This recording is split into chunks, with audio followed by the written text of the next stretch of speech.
Good evening, everyone, and welcome to Roy's Tie-Dye Sci-Fi Corner. This is episode number 232.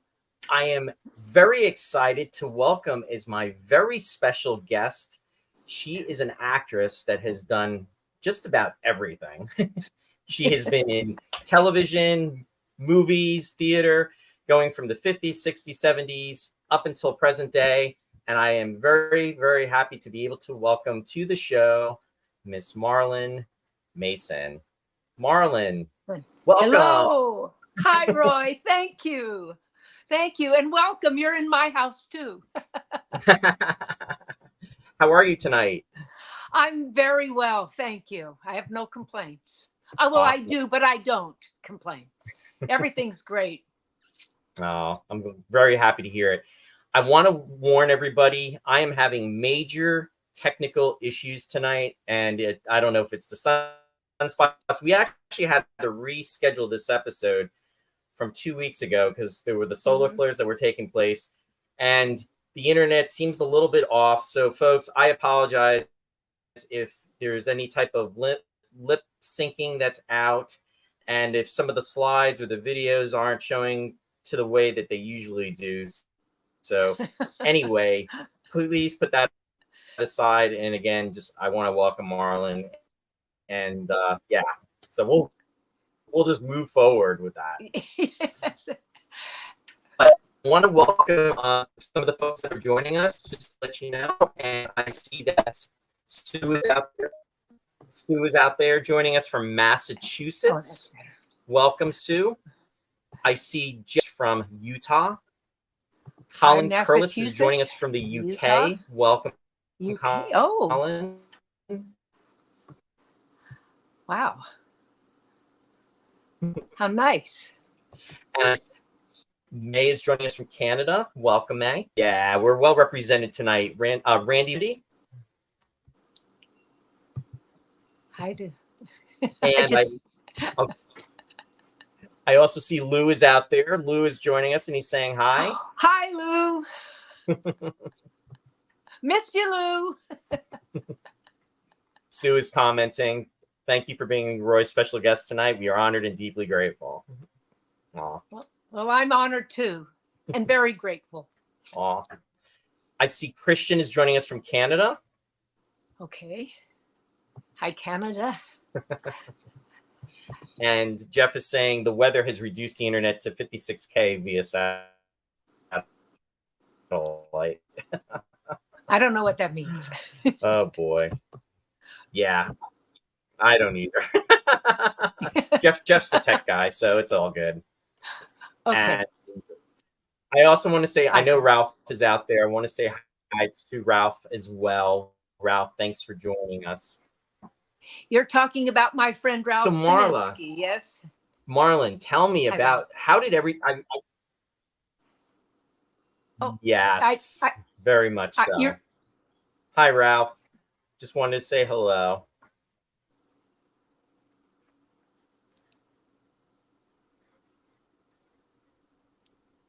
Is saying hi as well too. And did he say? And Randy's saying he's laughing about the 56 joke. Okay, can you hear me okay, Marlyn? You're kind of going in and out. So if you haven't asked me a question yet, right? No. Oh, okay. No, Okay. I apologize. And Sometimes the sound is just sounds no sound. gotcha. Yeah, Okay. we're having. I'm not sure what's going on. I Yeah. do apologize about that. But your lips are working at this. You're syncing. So no, I don't mean syncing this way. I meant Oh, good. lip syncing. You're matching. Gosh, I forgot what the term is. Gotcha. No, you're right. So I want to ask you about how your career came to be in regards to beginnings. Well, the very beginning, uh, my mother How you said got your when I, start with everything. well, I'm going back to the very beginning. My mother said I couldn't wait to pop out of her, that it was obvious I had things to do and I knew where I was going. So I think I arrived a bit early. And when I was 5 years old, I was asked and invited to sing Santa Claus is Coming to Town at a church social. And my mom, I'm assuming, asked me, did I want to do that? And I said yes. So, and again, I imagine she dressed me up very cute. I have no idea what I wore, but I rehearsed that song for days. And I had, a la Shirley Temple, a gesture for every line of Santa Claus is Coming to Town, and the song. And I got to the end of it after performing, I do. and that applause and the happy faces just washed over me. And I marched up to my mom and I said, I'm going to be a singer. And I stood in front of my mirror many a time, trying to imitate Doris Day, Betty Hutton as I'm getting older. And by the time I was 9, I did my first TV show. It was the Doey Odell Cowboy Movie Show that was produced at KTLA television studios right next to Paramount Studios and the Great Western Costume Company. And I believe my mother saw television was new and there weren't a lot of commercials, but whatever time the hosts had, in this case, it was Doey Odell, he would invite local talent on to perform. And my mom saw that, asked me, would I like to do that? Sure. I had a costume. My mother had a wonderful costumer friend, and I had quite an array. I had a costume for almost every song that I did. And so in those days, there was no freeway. So my mother's driving, I would say anywhere between maybe 18, 25 miles from San Fernando, where I was born, to Hollywood and to the great KTLA studio and Paramount studio adjacent to it. And that was the beginning of my career. And I sang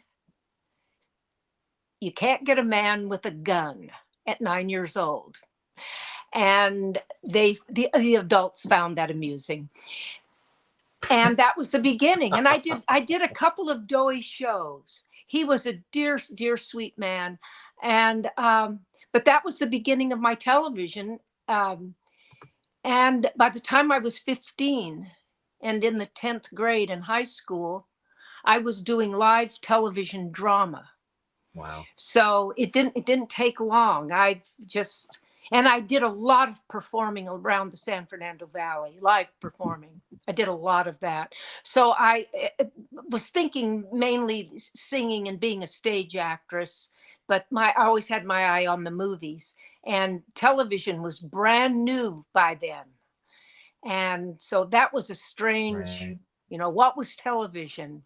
And I have very vivid memories of how the studio looked with the big clunky camera, all the cables, and Doey had his little tiny stage and his little place for the guests to sit and a little place for us to perform. It was daunting, but I did it. And that sort of is how I've lived my life. It's just daunting all the time, and I just do it.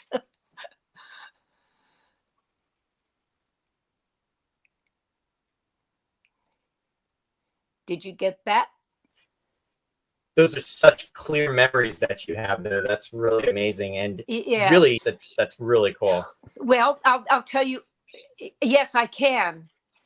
Oh, okay. Um, there's another lovely little sort of a an omen of how things were going to go for me.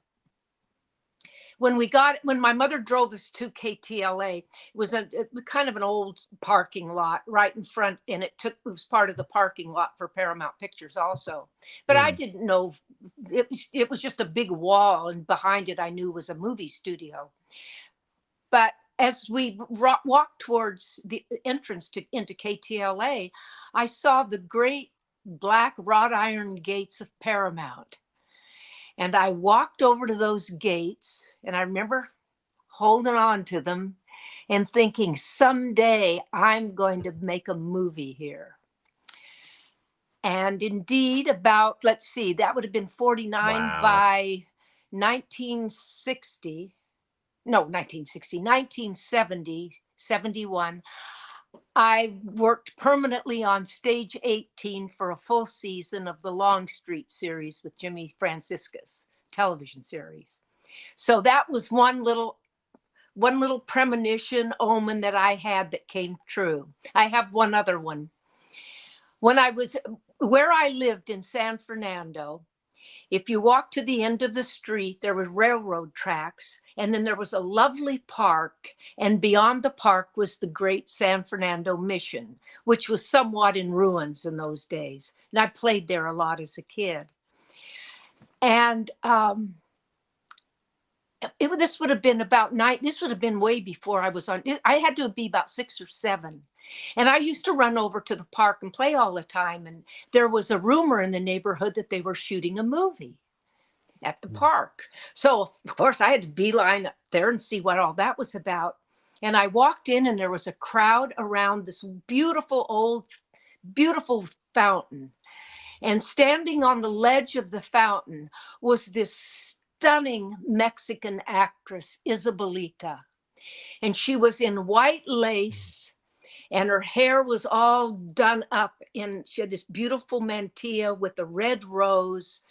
And I couldn't take my eyes off of her. And she was doing her scene along the ledge of this fountain, and watching her and just bedazzled by her. And I thought, this would even be before. So this would be actually the very first time, now that I'm thinking about it, when I said, I'm going to make a movie here. And one day in 1963, I was in a white lace wedding gown, sitting in the park part of the mission, sitting in the park, waiting to do a scene in Gary Lockwood's series, The Lieutenant. Sure. And I'm sitting in my chair just waiting, and I was looking around, remembering how I played around the area, and it came to me. I said, oh my God, I saw Isabelita here in that white lace dress. And here I am, 23 years old, in a white lace dress, and I knew I was going to be making a movie here.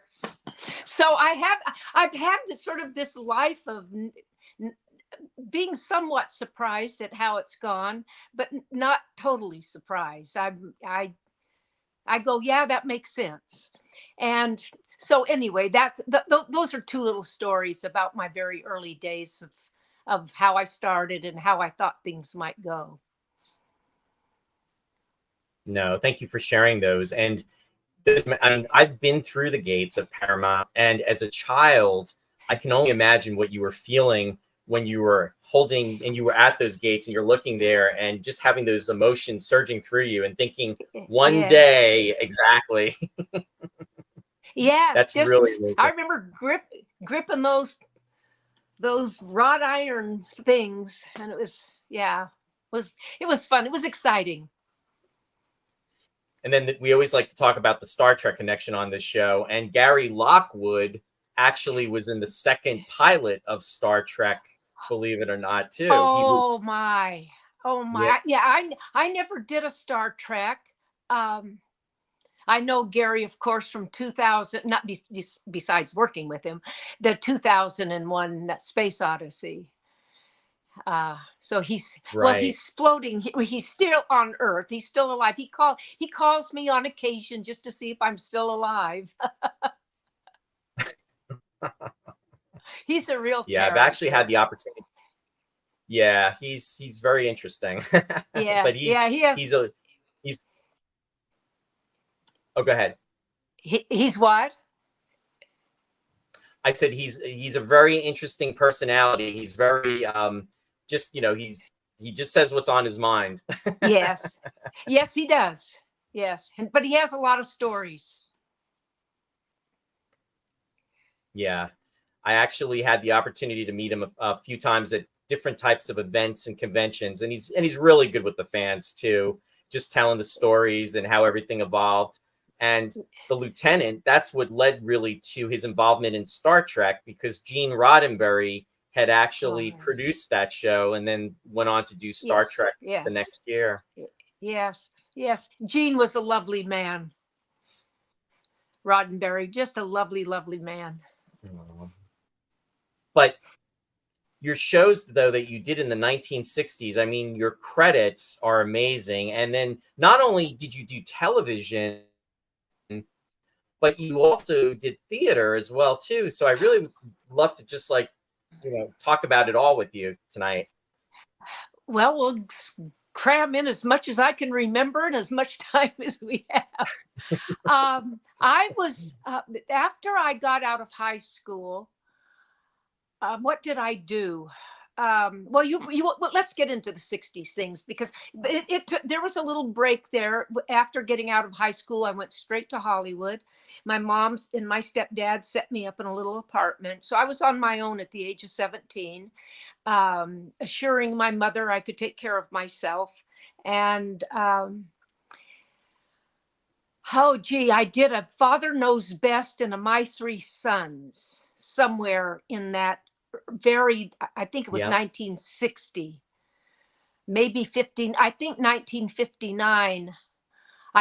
There was a series called Pony Express with Grant Sullivan. And I remember my dad's best friend was Chuck Hayward, who was one of John Wayne's stuntmen. He had two stuntmen, and there was Good Chuck and Bad Chuck. And Good Chuck was Bad Chuck didn't mean he was bad. It was just, for some reason, that's how they made the difference in the two Chucks. And but the Good Chuck taught me how to ride when I got this part. My dad had a horse, but I wasn't much interested in it. And I got this part on Pony Express, and it was just they didn't call them guest spots in those days, but it was just a small role on one segment. And so Chuck came to the house and saddled up the horse and taught me how to get on a horse properly. He said, if you don't get on a horse properly, the wranglers will just laugh at you. They'll know you don't know anything about horses. So there is a particular way to get on a horse. And so that was again about 59, 60. And then I did the Father Knows Best, My Three Sons. And I don't know, I think on IMDb, they don't list my real early work, because when I was 15, I did 5 matinee theaters, which were live dramas coming out of NBC Burbank in those days. And even though I was living a normal life as a teenager in school, I would occasionally go to the studios and do my acting thing and have that theater life. So I had an interesting childhood growing up doing both. And I never missed out on being a crazy teenager. And but I was a mature one. And I think that was because of, and that's when I met, in fact, I met Ralph in it would have been 1955, 54, 55. He was at the Players Ring Wow. Theater, and I went to the Players Ring Theater and started doing children's theater there. And my mother would drive me. At that time, my mother drove me every day from San Fernando to somewhere in Los Angeles to one of my lessons, piano lessons, singing lessons, dancing lessons. She did that from the time I was 9 till 16 when I got my license, and then I could drive myself. But she was a workhorse for me. She was never a stage mother, but she did anything I wanted to do. She and my father both supported me as long as I practiced. If they said, we're not paying for your lessons if you don't practice. So I learned a work ethic very young. And it's sad that I see so many young people today that don't have a work ethic. And it makes their lives harder when they go out on their own. So I urge any parents who see this to, if you have grandchildren, children, whatever, just urge them to pay attention, to be on time, never to be late. And that experience at the Players Ring Theater was fabulous for me. And then getting to meet Ralph there, that was, and he and I think, are the two survivors of that entire group that Wow. had that theater. Well, I was going to say, because you've known each other for over, now you're coming up on 70 years of I was 14. Yes. Friendship. I was 14, and I think Ralph was, I think he's 18 years older than I am. He's 101 now. Yay, Ralph. I know. God and Ralph. oh yeah, he's on. He's fabulous. He is the best person on the planet to watch movies with. And I could spend the whole hour talking about Ralph. He's an amazing friend, but oh my goodness, he knows so much about the history of the business. And the last time we talked, which was just what? Just to interject really quickly, I mean, his knowledge, just to say a couple words, I mean, the level of detail that he has, and just is amazing. It's just incredible. It's such a pleasure to speak with him. It was wonderful having him on the show. Love to have him on again in the future. I know.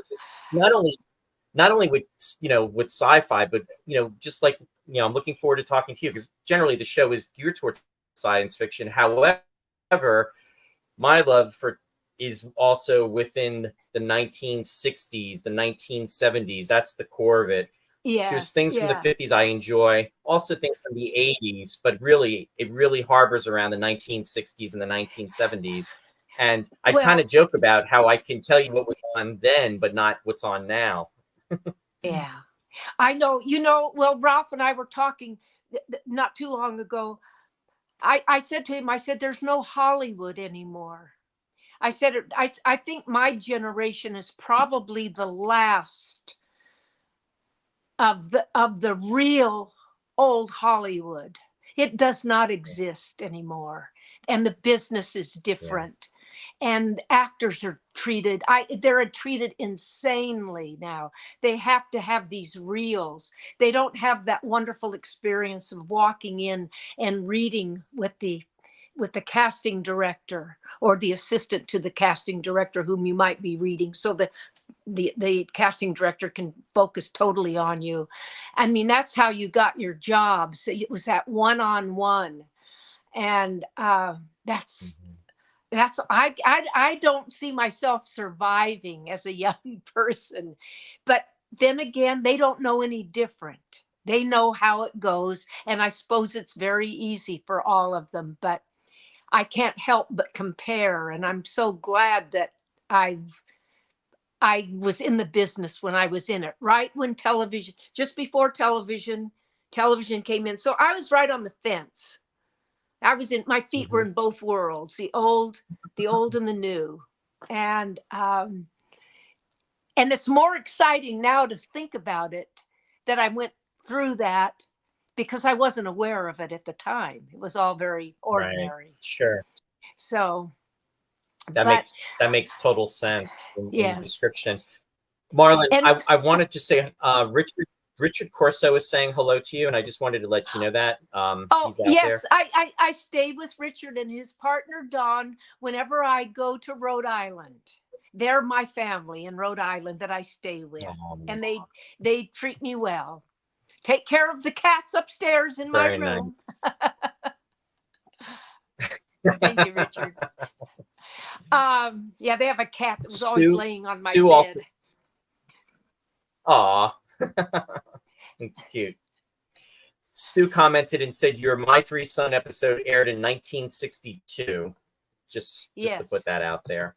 Yes, I would have been 22 or going on 22. I was born in August. I have the dates on a file some in a drawer. Yeah, that was fun to do. I knew I was working with Fred McMurray, but I didn't know at that time the incredible career. I mean, I didn't appreciate it then. But and Double Indemnity, just for starters. But it was just such a pleasure to work with him. And the Great Bel Air fire started while we were filming, and he had to get home. And we were all dismissed. And I was married at the time to my first husband. And it sounds like I had 50 husbands. I only had 2. But my first husband, and now I'm going to do a little sidetrack here for you. My first husband, Ray Henderson, was a composer, pianist, orchestrator, conductor. He did it all. And he was musical director to Elsa Lanchester, Charles Lawton's wife.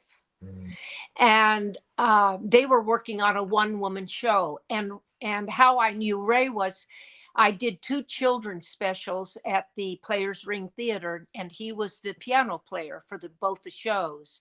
So I had known him for a length of time. I couldn't stand him. He was 10 years older than I was. He had a crush on me. And I told my mother kept inviting him to the house for dinner. She felt sorry for him because he was by himself. And so she would invite him out. Well, he would bring his recorder, and we had a piano. So he would play and record me. I'd give anything to have those tapes now, but he would record me. And of course, my dad loved it when he came out, because he just marveled at anybody that could play the piano, and Ray could really pound the keys. It was fabulous. But I didn't like being with him when I thought, he told my mother he was going to marry me one day. I went, ugh. And I had never been on a date. I was 15 years old. I didn't know from kissing or holding hands or anything. Well, 4 years later, I had sort of learned a few things, and I ran into him on Hollywood Boulevard. I was working in a little perfume shop on Hollywood Boulevard to feed my face for $1.50 an hour. And he went by, and I saw him, and we started going out. And the next thing I know, we decided to get married. Well, he, in the meantime, we had to plan that because he was going on the road with Elsa's one-woman show.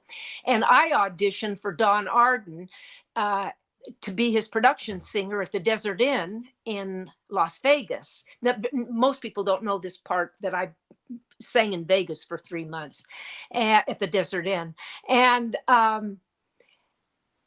so when I finished with that, Ray and I got married, and he at that time had finished had been on the road with Elsa's show. He had finished, I finished, he came in, drove back to LA with me, got married, and his father married us. And right after, let's see, I'm trying to get my little story straight, my dates straight here. So at the same time, Ray was the musical director for a man named Billy Barnes, who was famous in LA for his Billy Barnes shows, reviews. And he had the same cast. Ken Berry was one of them, Joanne Worley, Joyce Jameson. Wow. He always had 6.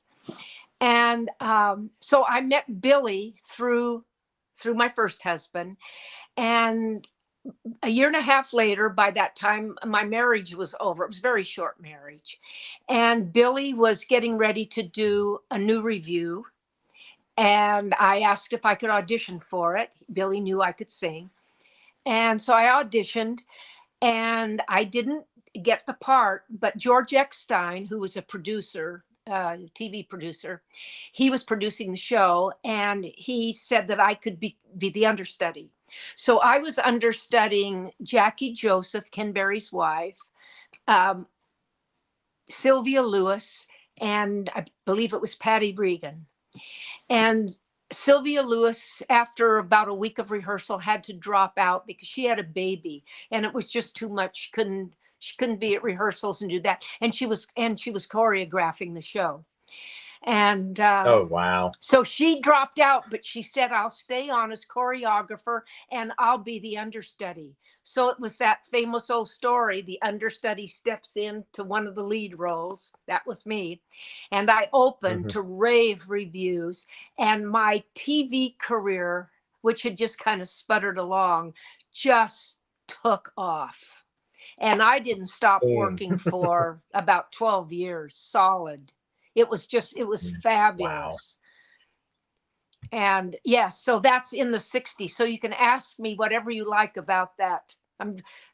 That time. I just wanted to kind of lead into it more. No, thank you for setting the stage for that, because your body of work, I mean, if anybody goes on, again, you were involved in the episodic television of the 60s, especially, and even into the 70s, but it was one show after the other. You were working it. I mean, you were there. So having this kind of background really puts things in perspective.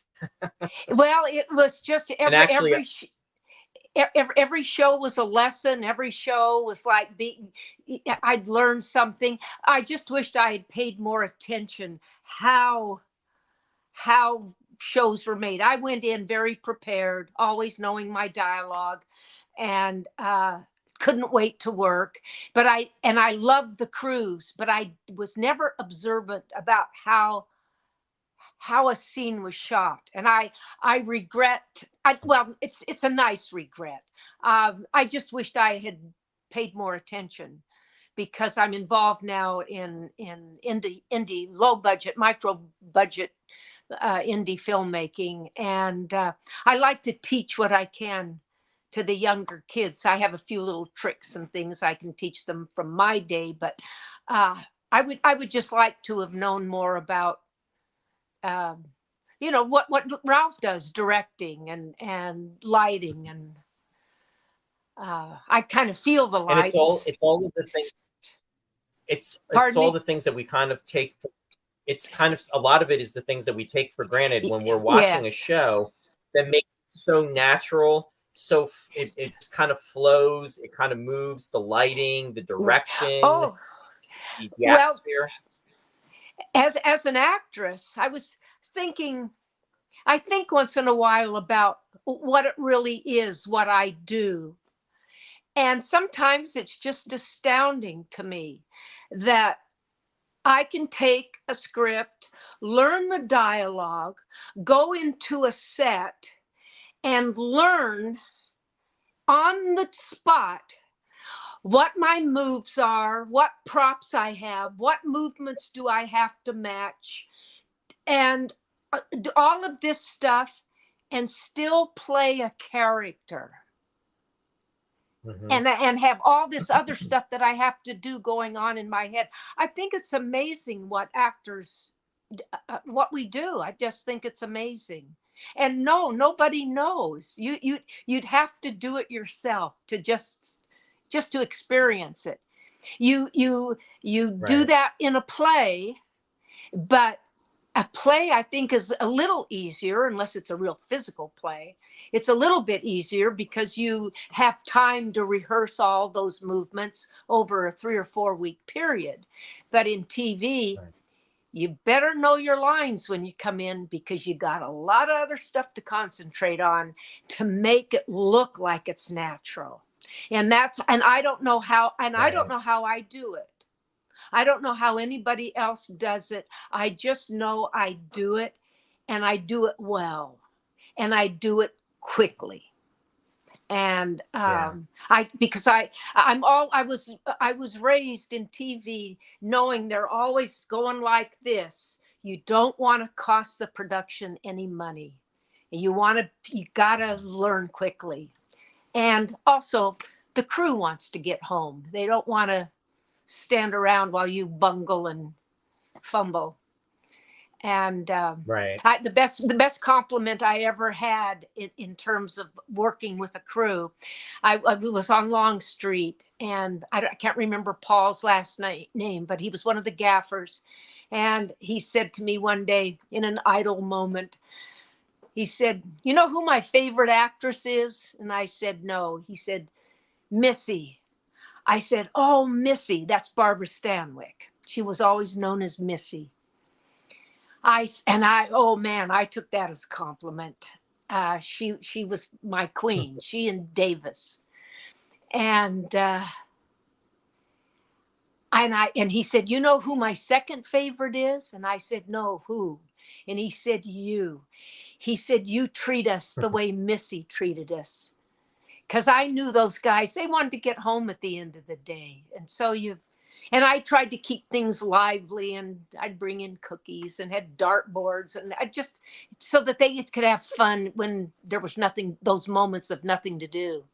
And it was great. It was really great. But it was from that review that my career took off. So back to you again.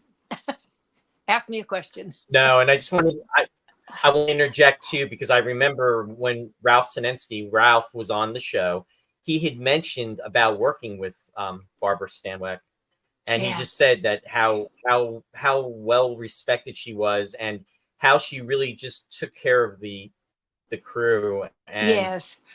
you know, all the behind the scenes work that goes on. Really, it's part of the production just as much, and Yes. it's just how to make those folks really feel well and very important and well liked and very well respected. So it's when you hear positive stories like that, it's heartwarming to know. Yes. So yes. I'm just going to share a slide. I just one thing I sent you a slew of photos, and I didn't know if I put the one from Big Valley in there. I'm in a photo with her, and it's like one of my prized of all my photos. It's a prized photo. I will check on that. I probably don't have it up on there, but I will work to get that up there. Yeah. Okay. And so you had done a Bonanza. And I have to ask, how was working with Michael, or two Bonanzas?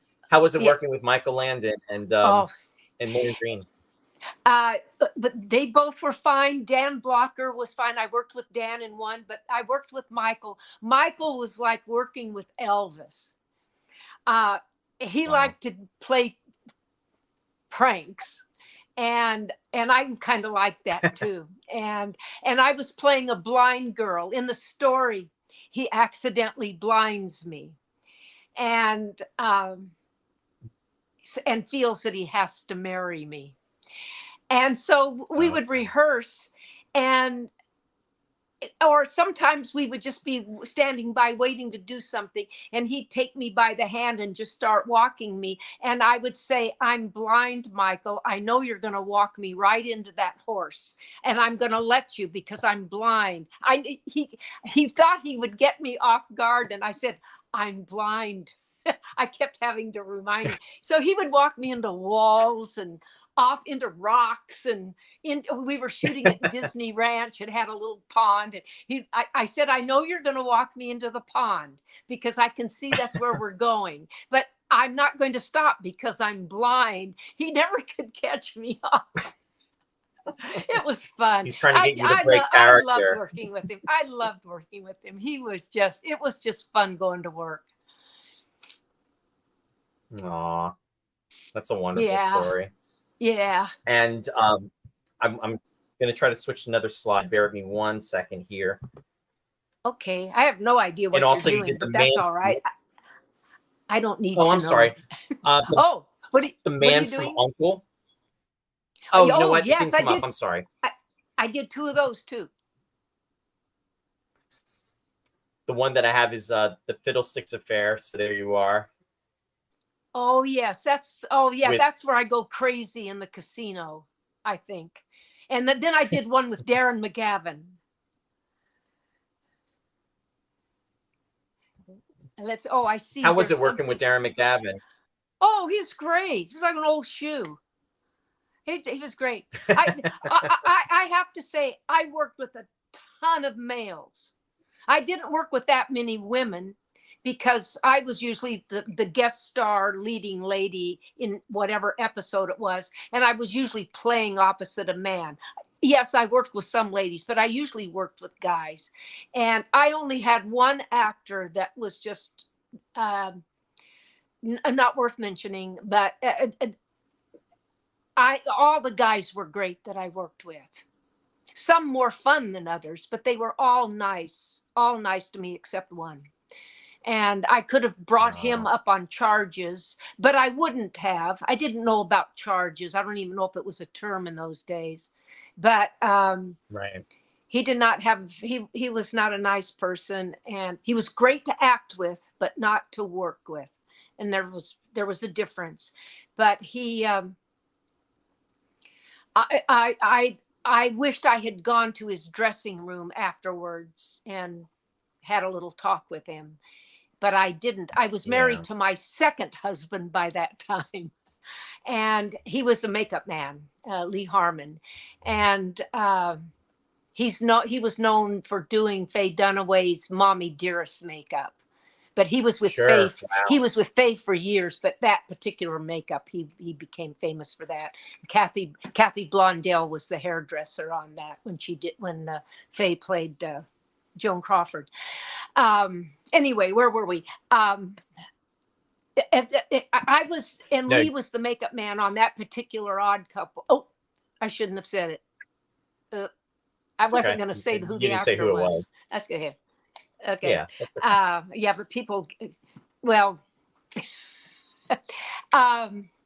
anyway, I thought if he saw what just happened, I was expecting to see Tony go across the top of the rafters. But he wasn't there. He wasn't there to powder our noses or anything. And it was just before the director yelled action. And I just had to recover. I had like a second to recover, and just went from total shock to mishappy.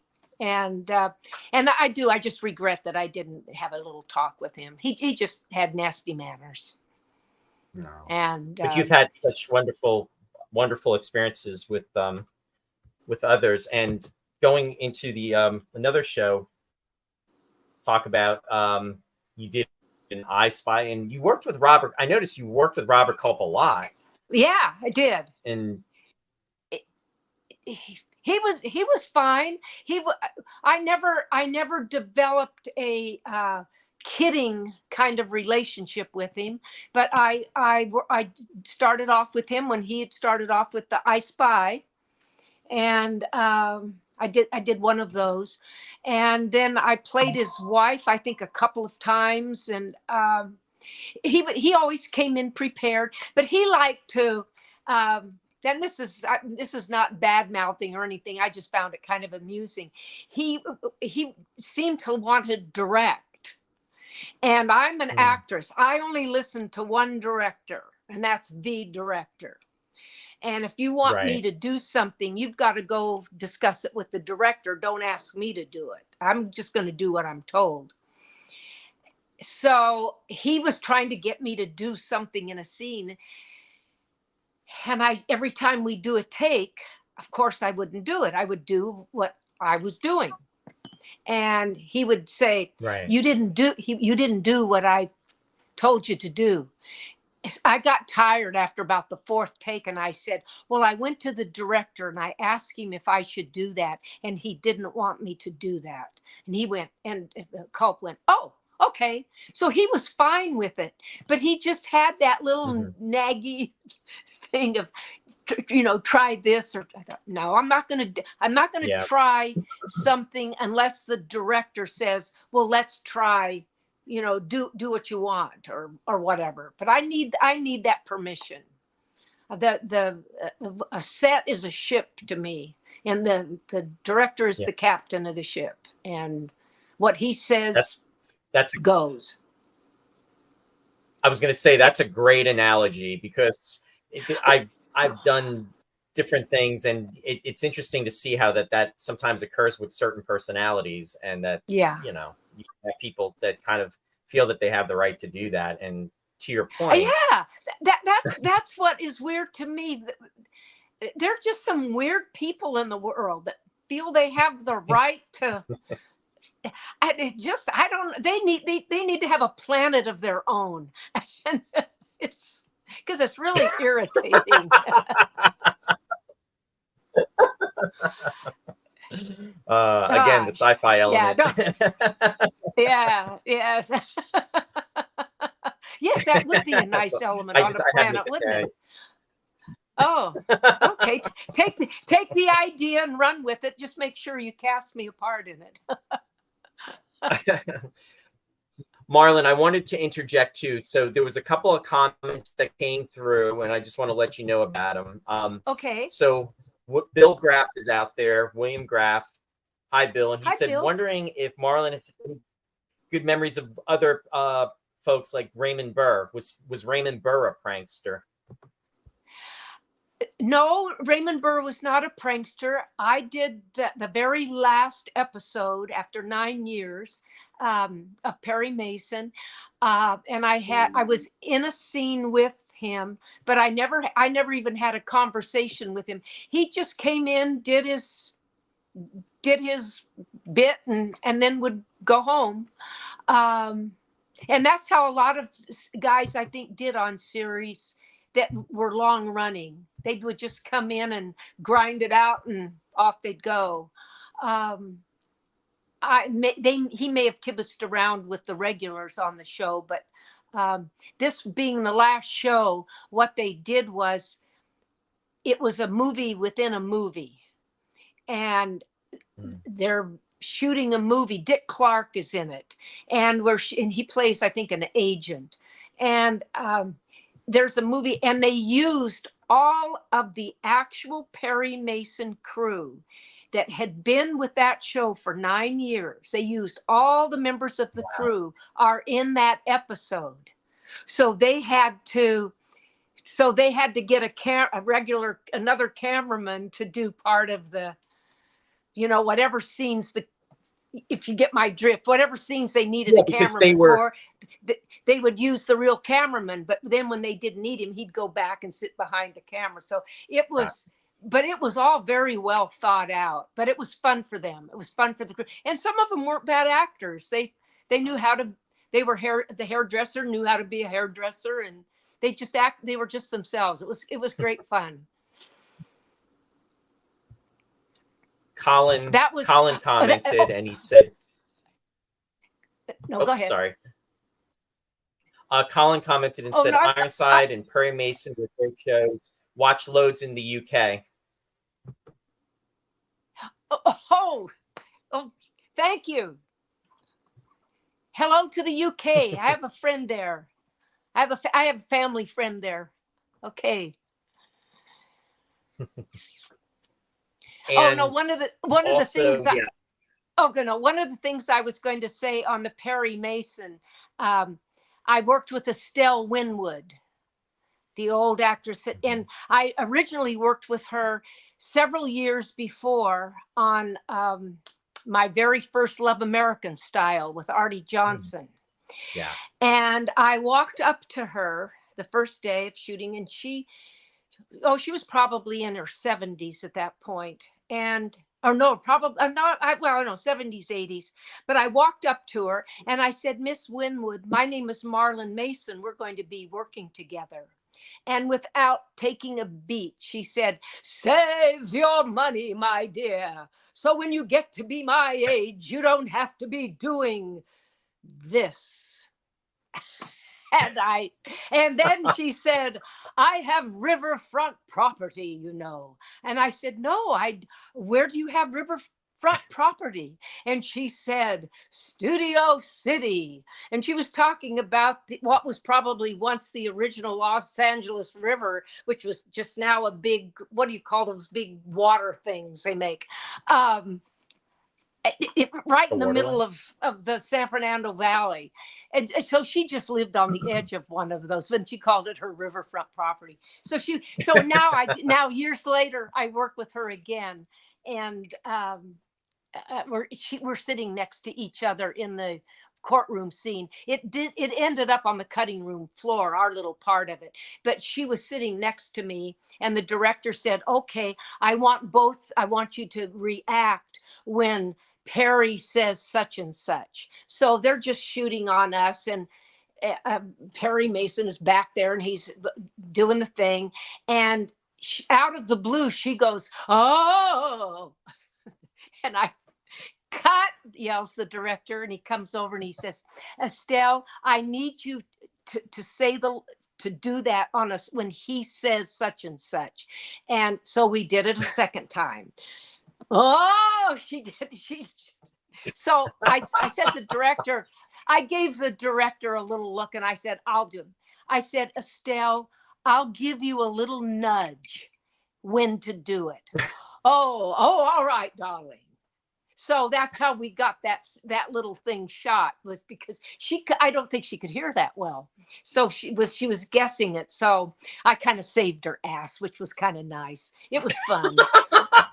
It was fun. She was a real character, real character. So, but it was an honor to work with her. She had quite a background. Oh my God, yeah, I remember her from years ago. Yes, yeah. She, Bill said, lots of laughs. Words of wisdom from Estelle Winwood. Wonderful. Yes. Well, it was true. I say that now. Save your money, my dear. So when I mean, it's just I'm her age now. I'll be 84, and I'm actually older. I'll be 84 in August, and so I get to use some of those little pearls of wisdom now. It's appropriate to pass those words of wisdom on. Now, Bill also asked, did you get to work with Jonathan Harris on the Bill Dana show? Yes. Yes. You did. What's his question? Yes. Does he have a particular question? Just if you got to work with Jonathan Harris on the Bill Dana show, and how. Yes. I'm gonna elaborate on that. How was that to do? Because the Bill Dana show was a comedy back in the day. Yes, right? it was. Yes. That was 1963, I think. And Billy was wonderful. It was Gary Crosby, one of Bing Crosby's sons, was on it. So it was a nice little group of people, and Jack Albertson, the great Jack Albertson, was on the segment that I did, and it was a fun show. Oh gosh, Gary Marshall was one of the producers. Yep. There was a whole group of those guys. They were all real young and sitting around the table with all those funny writers. It was fabulous. It was fabulous being around them. And Jonathan, well, they were all funny people, but they weren't on all the time. But they were all wonderful to work with, just wonderful. And I remember that particular segment. They had trouble with the ending of the script, and I remember this is when I learned about generosity in working with other people, with actors and writers all working together. And I mean, really working together. We sat around a big table, and we were going to do the show that night, and they were trying to fix a scene, and so everybody was just throwing ideas in, hoping something would stick. And I don't remember how it ended up, but but there was no jealousy or thing of like somebody trying to outdo somebody else. We were all in it together, trying to figure out what to do to make it a funny ending. And So it was. There's a word I those like. were There's a those word were I, really feel there's a good word days. that I like call to them. use. It's there's a Yeah, word I yeah. like to use on the show. It's camaraderie, where Yeah. everybody's working together. Camaraderie. And Yeah, yeah, yeah, that's the right way to say it. I'm yeah. butchering it. Well, I'll get it. That's okay. Well, no, I'm just practicing off of you. I have my days, believe me. It's like an ongoing joke on the show. I'll say camaraderie, and everybody just kind of laughs Oh, at me. well, yeah, But I like yours better. It's fun. Camaraderie isn't fun. Jonathan Harris went on to do Lost in Space, but he wasn't he the manager in on the Bill Dana show? He was like Oh God! was Oh it the God! hotel What manager? was? Oh yes, the hotel manager. Yes, yes, I think he was. That was his role, right? In it? Yes, Yeah. yes, And and he wasn't was something else. wasn't and Gary Crosby, I think, was a bellhop. Wasn't he one Okay. of the bellhops? Yeah, I think He might have in the been, yeah. series. Yeah, And Bill Dana was too, wasn't he? yeah, Bill Dana yeah, was a bellhop, yeah, I think. yeah, Yeah, he was the main. yeah. They Oh, and they had the he chemistry was a that bounced off of he each other. he was a sweet man, Billy. He was just a Mm. sweet guy. We were friends till he died. I didn't see him. Oh, He lived in Hawaii. He and his wife, and then they ended up moving to a holler in not Memphis, somewhere in Tennessee. I think it was somewhere in Tennessee. And I never saw him again, but once in a great while would stay in touch. And oh, he lived a good life. He lived into his 90s, wow. and but a dear man. That's something. Um, one of the other shows I wanted to bring up was oops, I have the wrong slide for there. Was The Fugitive. I have Wonder Woman there, but that's with Oh, David Jansen. yes. Whoops, let me actually correct that. I have a typo there, and I apologize. I've been That's okay. plagued I by can't see anything. Okay. Sorry for the glare, folks, off my glasses. I just can't. I can't. I'm blind as a bat. no, it's okay. And I again apologize to you and everybody that No, that's I've been having so many tech issues tonight. Here we go. So The Fugitive, it was an episode with, and actually I had not seen this episode, but I guess you worked opposite Jack Lord in this. Yes, yes. Now there was somebody I was expecting not to like, because I always heard just kind of negative things about him, working with him. He couldn't have been nicer. He was Wow. terrific. And That's awesome. do you have a specific question about it? Because I have a couple little things. No, I would like to. I wanted to ask you about this because I actually came across this later on, and I didn't realize this because I have a friend. She's working on a book because she's a huge Jack Lord fan, and she's been writing a book for many years. And she's interviewed a lot of folks that have been in the Hawaii Five-O television series, and I've met a couple of actresses that have worked with him and said that he was really very nice to work with, kind of like what you just said. Yeah. I had the opportunity to meet France Nguyen. She was in a Star Trek episode. She actually she did The World of Susie Wong opposite William Shatner on Broadway. But she had the opportunity to do a couple of I think 3 or 4 Hawaii Five-O episodes, and she said that he was very nice to work with. Now, this episode of The Fugitive would have been probably, it's 1967. Hawaii Five-O was shot, and I think the pilot was shot in 67, 68. So this was right before he had done Hawaii Five-O. So I guess my question was, did you said you had a good working relationship with him? He was very pleasant. Yes. Yeah, we were playing 2 nasty people. Those are the fun parts, though, right? Oh, I love playing bitches. I love to play the bitches. The bitches and the whores. I hope this isn't a family show. Oh God, those words are mild today. in today's world. Yeah, I mean, Yeah. Well, exactly. We're fine. I knew David Jansen only as in a Yeah. nodding kind of way. Um, a fellow, I was at this time I wasn't married, and my boyfriend and I hung out at a restaurant, Mateo's restaurant in Westwood, and that was a big hangout for movie people and TV people. So you went in. It was just great fun to just. I'm a fan. I'll always be a fan. And I just love to look at everybody. So after a while, you see the same people. So this my relationship to David Jansen was like that. So I go to do his show, and I come onto the set. He comes onto the set, and the director says, "Have you two met?" And I said, "Not formally." "Well, David, this is Marlyn."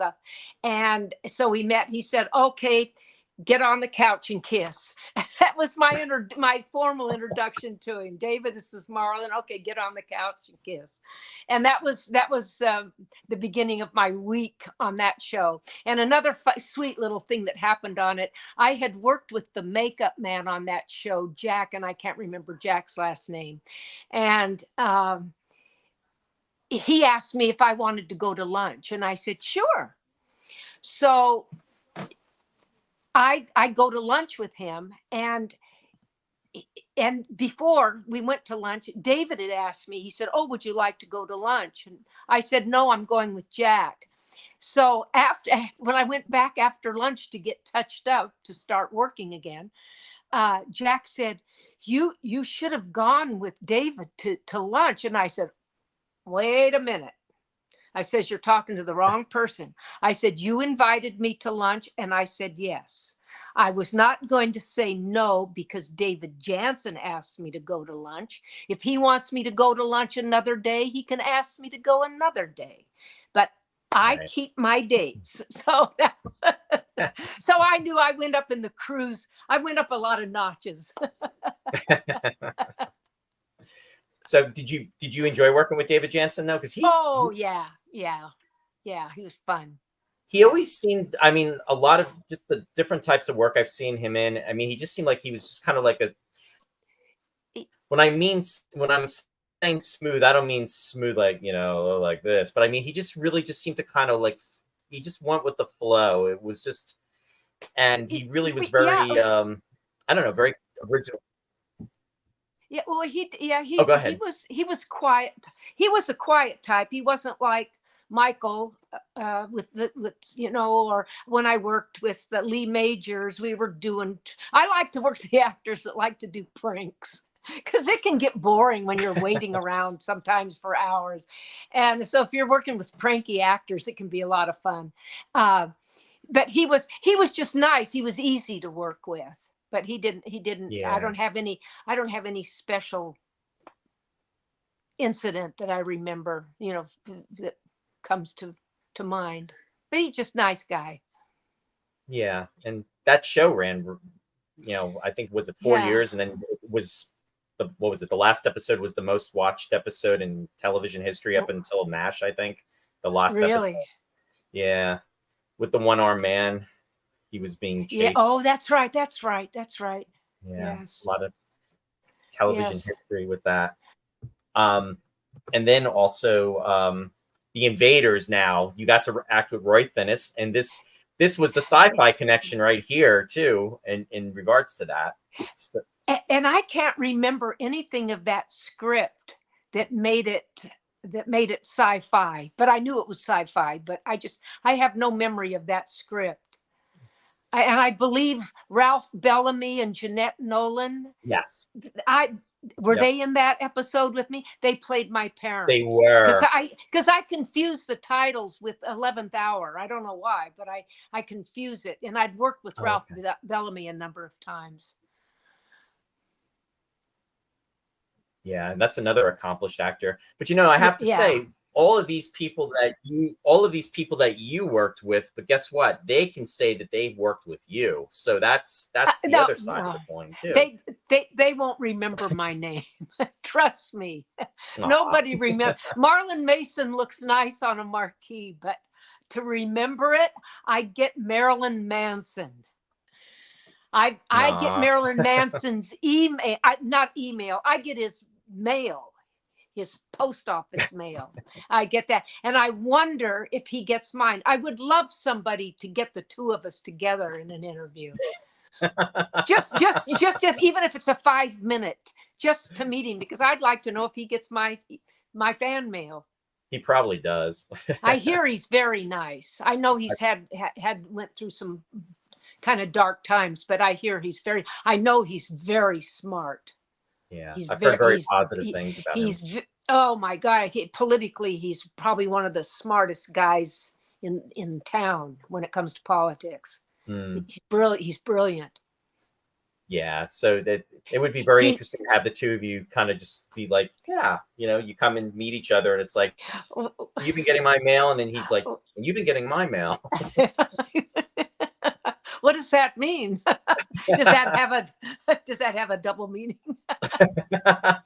I've been introduced as Marlyn Manson so many times I can't tell you. Because right at the last minute, they can't remember. They know it's MM, so they just, whoever they are. It's funny. I enjoy it. It doesn't bother me at all. It gives my name a little extra cushion.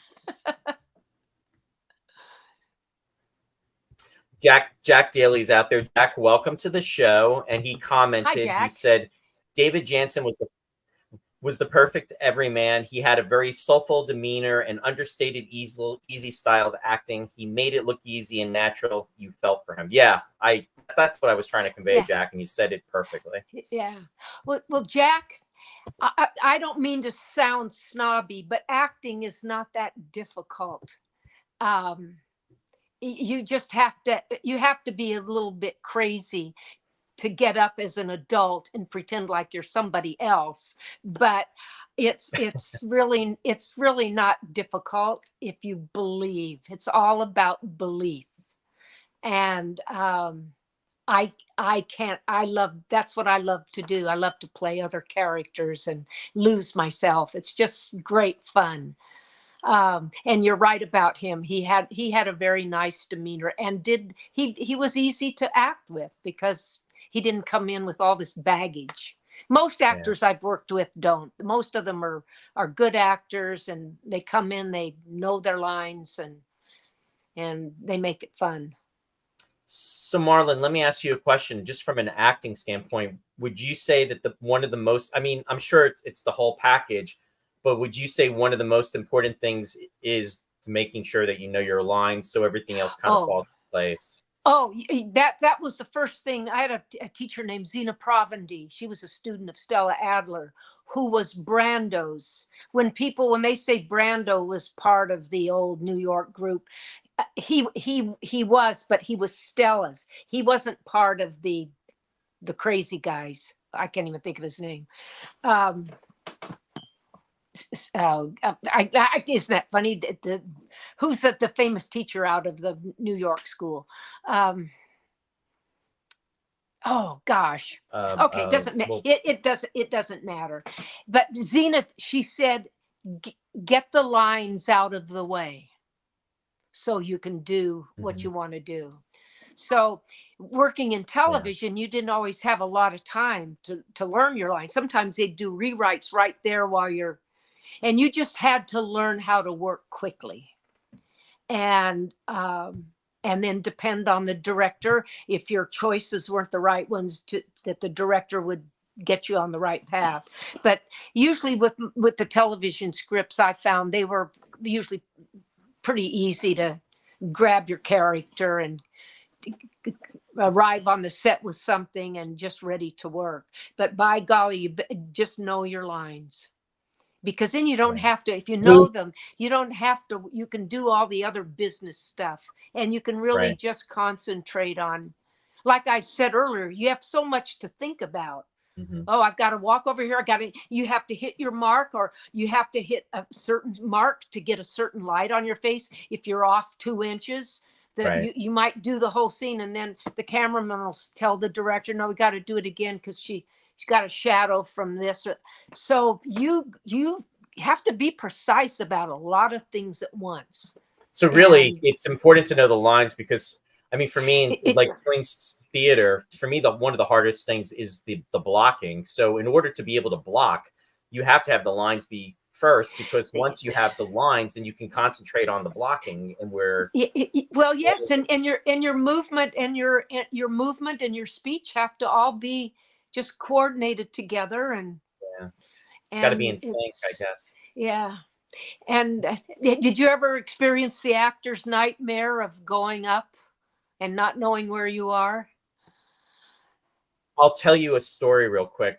I mean, people want to hear your stories, believe me. But what happened was, I was doing a play, and we were doing. Oh, thank you.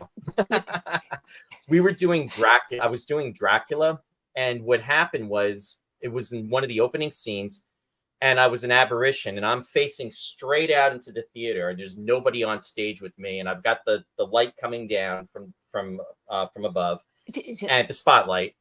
And what happens is, it's in the middle of the afternoon, and somebody actually came into the theater late. And what happened was, the light from the outside blinded me, and I went up, and I just went off. But what I did was, I kept talking, and I was talking as though something that the character would say, but it was not in the script. And my friend was up in the she was watching this, she was doing the sound and everything up in the sound booth, and she's like, because she told me the story later, she's like, wait a minute, what the heck's Roy doing?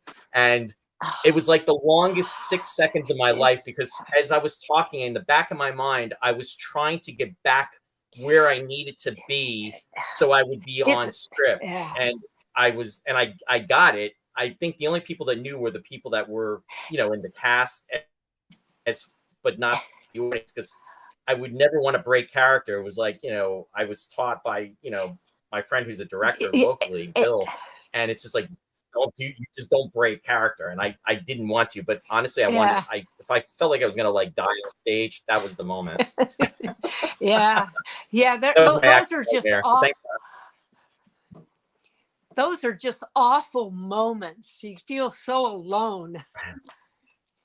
Yeah. And there was nobody that could save me. That was the worst part of it, because I was this apparition. But Lou commented, and he said Lee Strasberg. Was that who you were referring to before? I knew it was S. I knew it was an S, and I'm going, and I couldn't think of Strasberg, but that's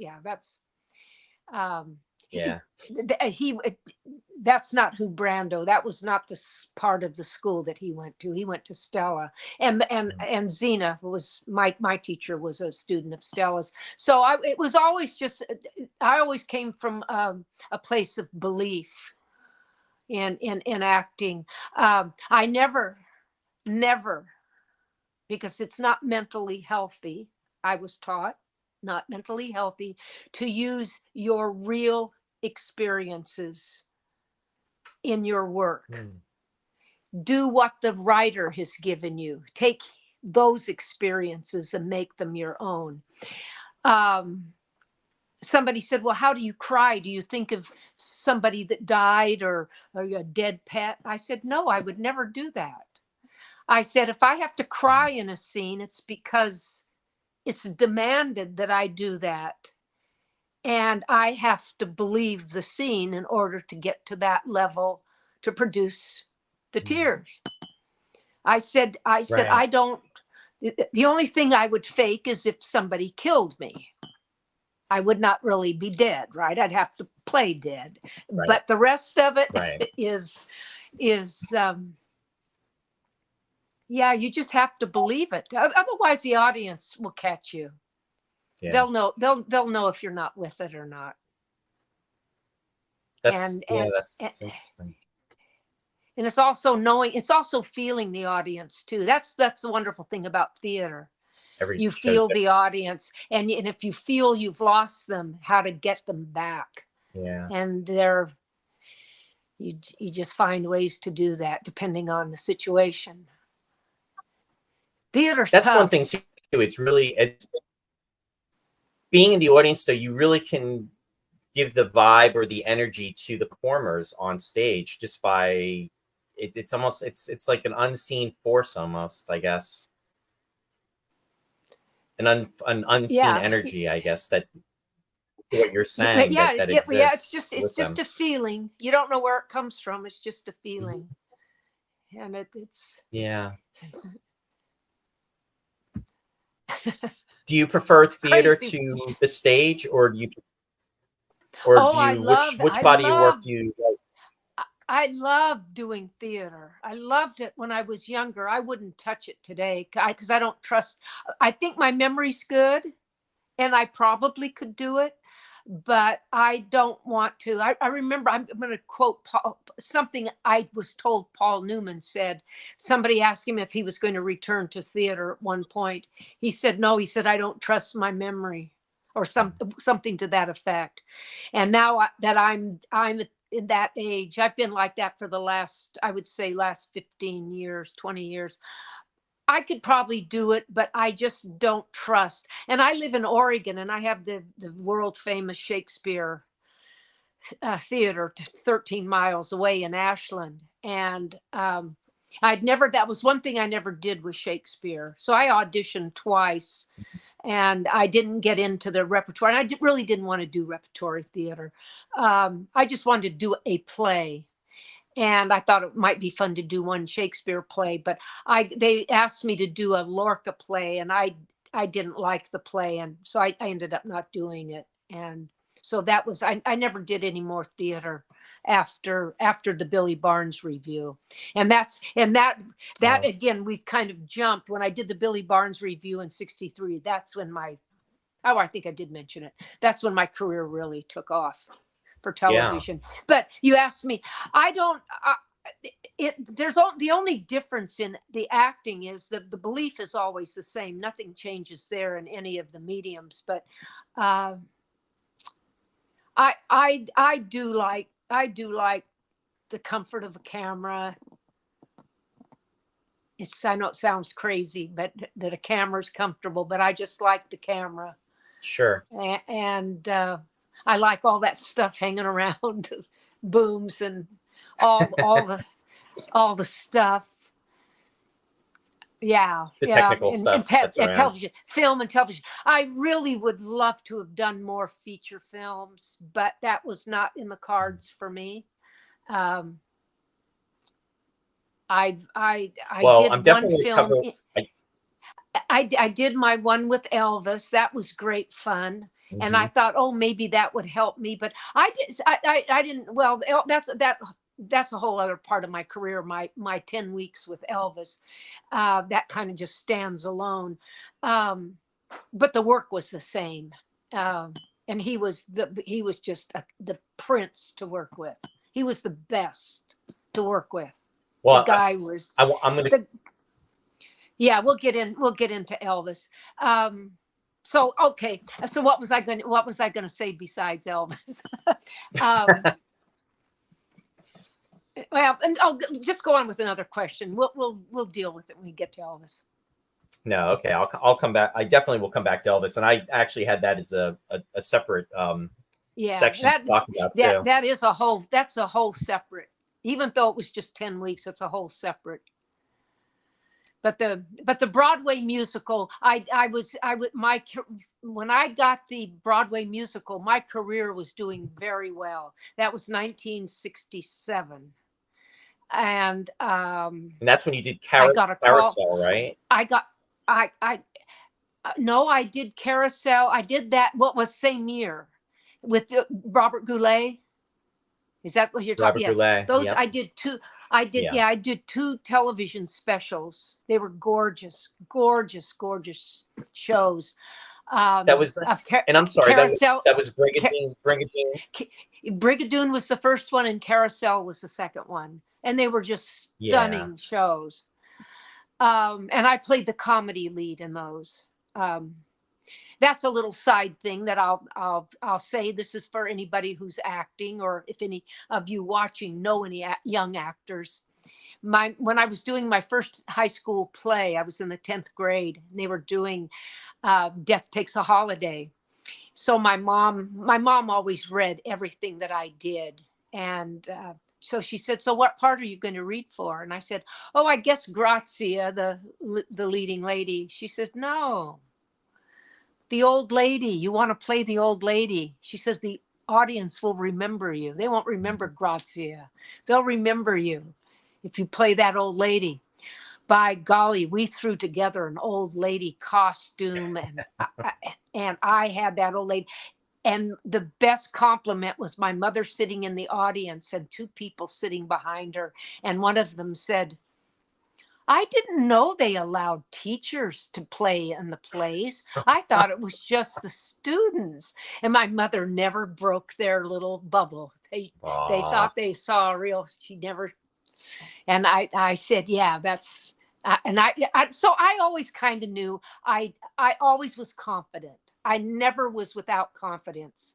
When I was doing Brigadoon with Peter Falk, I told him at one point in rehearsal, I said, I can't find this character. I'm not comfortable. And he and I were kind of sitting on a little thing just above the floor, like a little table. We were just sitting there. And he said, just talk. He said, just talk to me. That's all you have to do. Just talk to me, he says. With this, and I said, which eye do I look in? Because he had, he couldn't see out of one of his eyes. And he said, this, and I can't remember which eye. Yeah. And so I never was real comfortable in the rehearsal, but I learned something about myself on that show.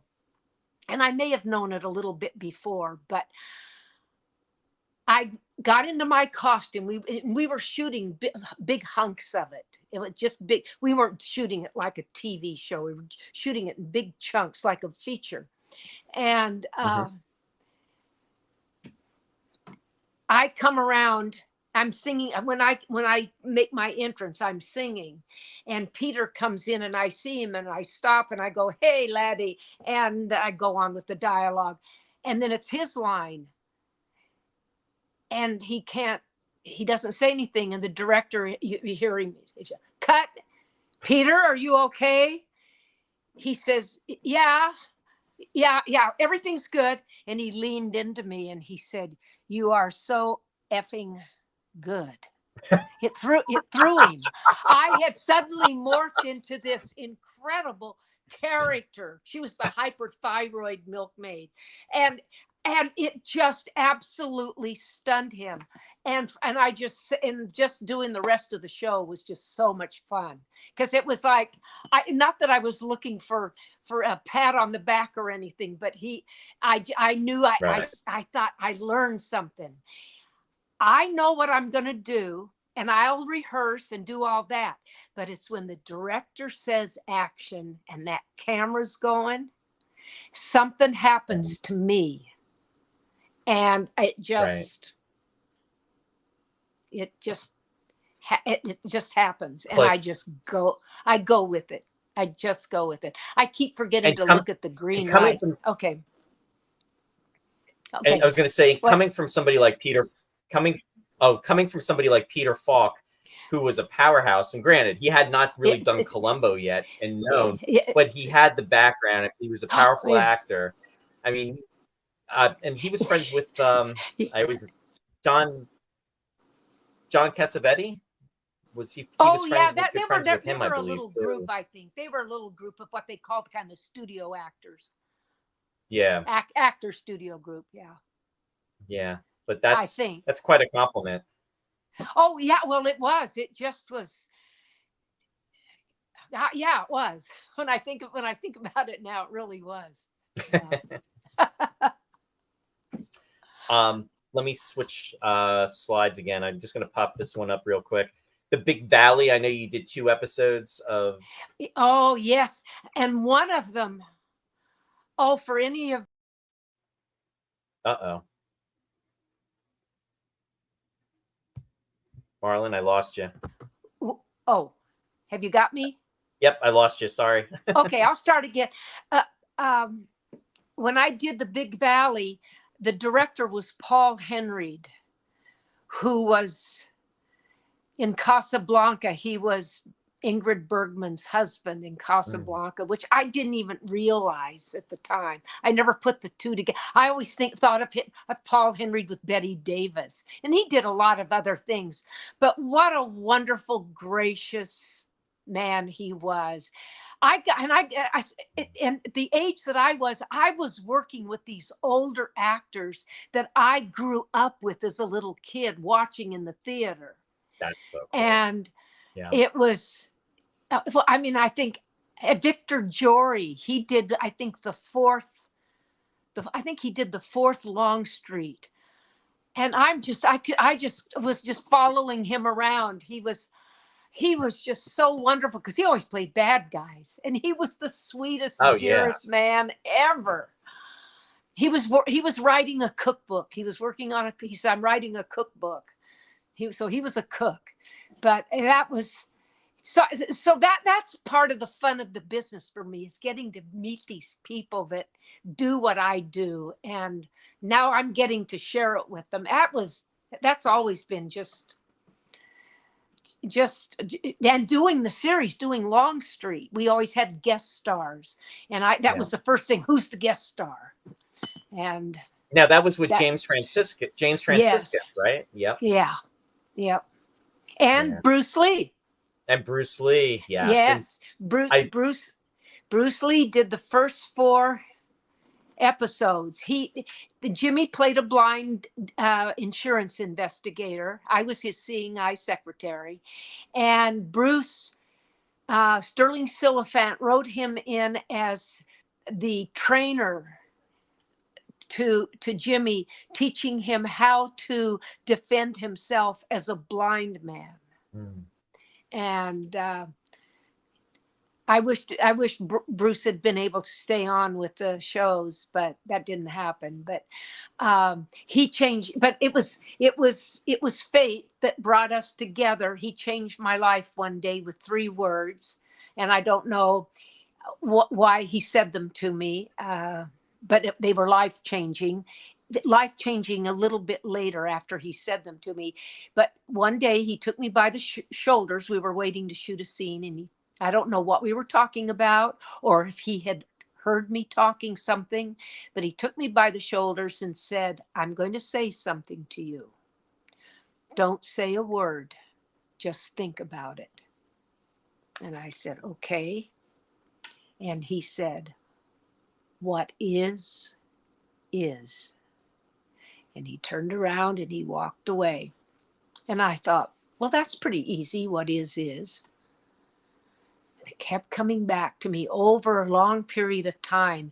And one day I knew what it meant.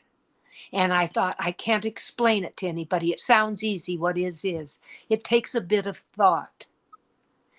But once you get it, it will get you out of any little scrap that gets you upset or tied in a wad or whatever. You just say to yourself, see Bruce Lee, and just what is. And it just kind of, it just goes. I think one of his other, this one is 2 words, but he didn't say this to me. I read it, be water. And those things are helpful when in tense situations. And we're living in very tense situations now in the world. And we have so much going on all at once, and so many people in trouble and in terrible situations. So there's all this constant tension. And I find myself more often now, I get irritated easily, that sometimes more easily than I used to be. And I just say, what is, let it go. So if that's a help to anybody. No, I remember talking to you, when we first talked, and you told me about that, and it's so profound, too. And to your point, it is profound. Well, that's simple, what it is. You really have to take in. Simple things often are profound in their simplicity. Yes. Yeah. And I miss him. I want to say hi to Dennis. Hi, Dennis. Yeah, and Dennis is joining us from Canada. So welcome, Dennis. Dennis Chevalier. Oh, I love Canada. There, I love Canada, Dennis. I've made a couple television movies there in Vancouver. Beautiful. And I've been to Quebec. I did an Elvis event in Quebec.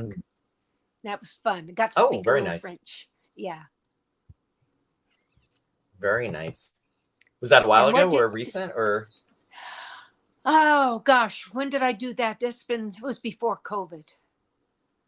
I would say 6-7 years ago. Okay. Yeah, Yeah, I know. I yeah, was it just was. saying today that those 4 years, really, it's like a block. Oh yeah, you have to stop and think where we were and what we. But it's going. Life's going. Time's going way too fast. It Yeah. seems. And I also didn't get the chance to say James Michael Avalos is out there now. He's from Australia. He's been tuning in from Oh, Australia. not been there either. Not been there. So I just want to say hi to James. He said this has been Hi, James. a Hi, great segment. James. Oh, great. Oh, good. I hope everybody's nobody's going to sleep yet. I hope. Oh, I hope no. Ralph, hope you're awake. I'm here. And we were talking about, and then Linda's out there. Linda's saying I'm in Vancouver. Whoops, I'm trying to put her up there. Oh, you're in Vancouver. Beautiful Vancouver. Oh, lucky girl. Hi, Linda. Thanks for joining. Do you have a guest house? I may be wanting to move to Canada.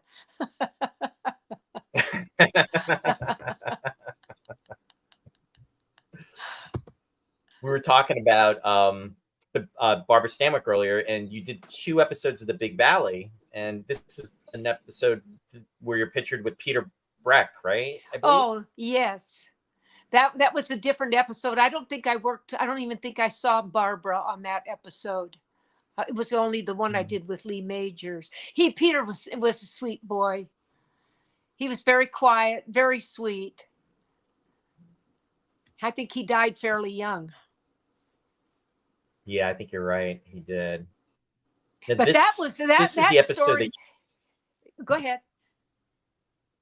I was going to say that's the episode that you guest starred with, or was it Royal Dana was in that episode with you, right? Yes, Royal Dana, yes. Yes, and I had grown up watching him in movies, so that was fun to be playing his daughter. And we were it was directed by Norman Powell, who was the actor Dick Powell's adopted son. Okay. And he died just a couple of years ago. He was a darling guy. He directed that episode, and that was the episode that I found out, I believe 1967. I think it was that show that I found out I had the lead in a Broadway musical in How Now Dow Jones. Very nice. Yes, that I had gotten the part. Yeah.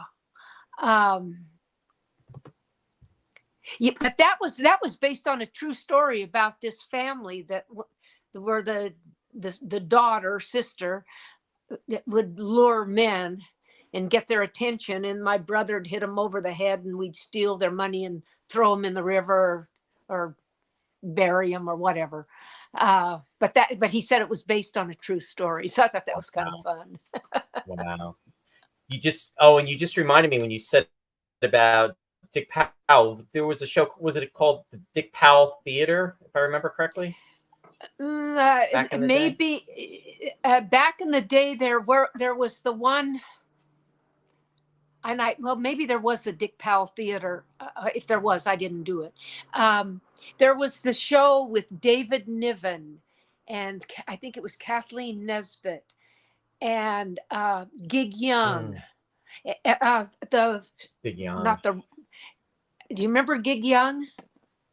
He was married at one time to Elizabeth Montgomery. Yeah. Well, I did an episode of this sort of like anthology series, and he was my romantic lead. He was a very sweet man, Gig was.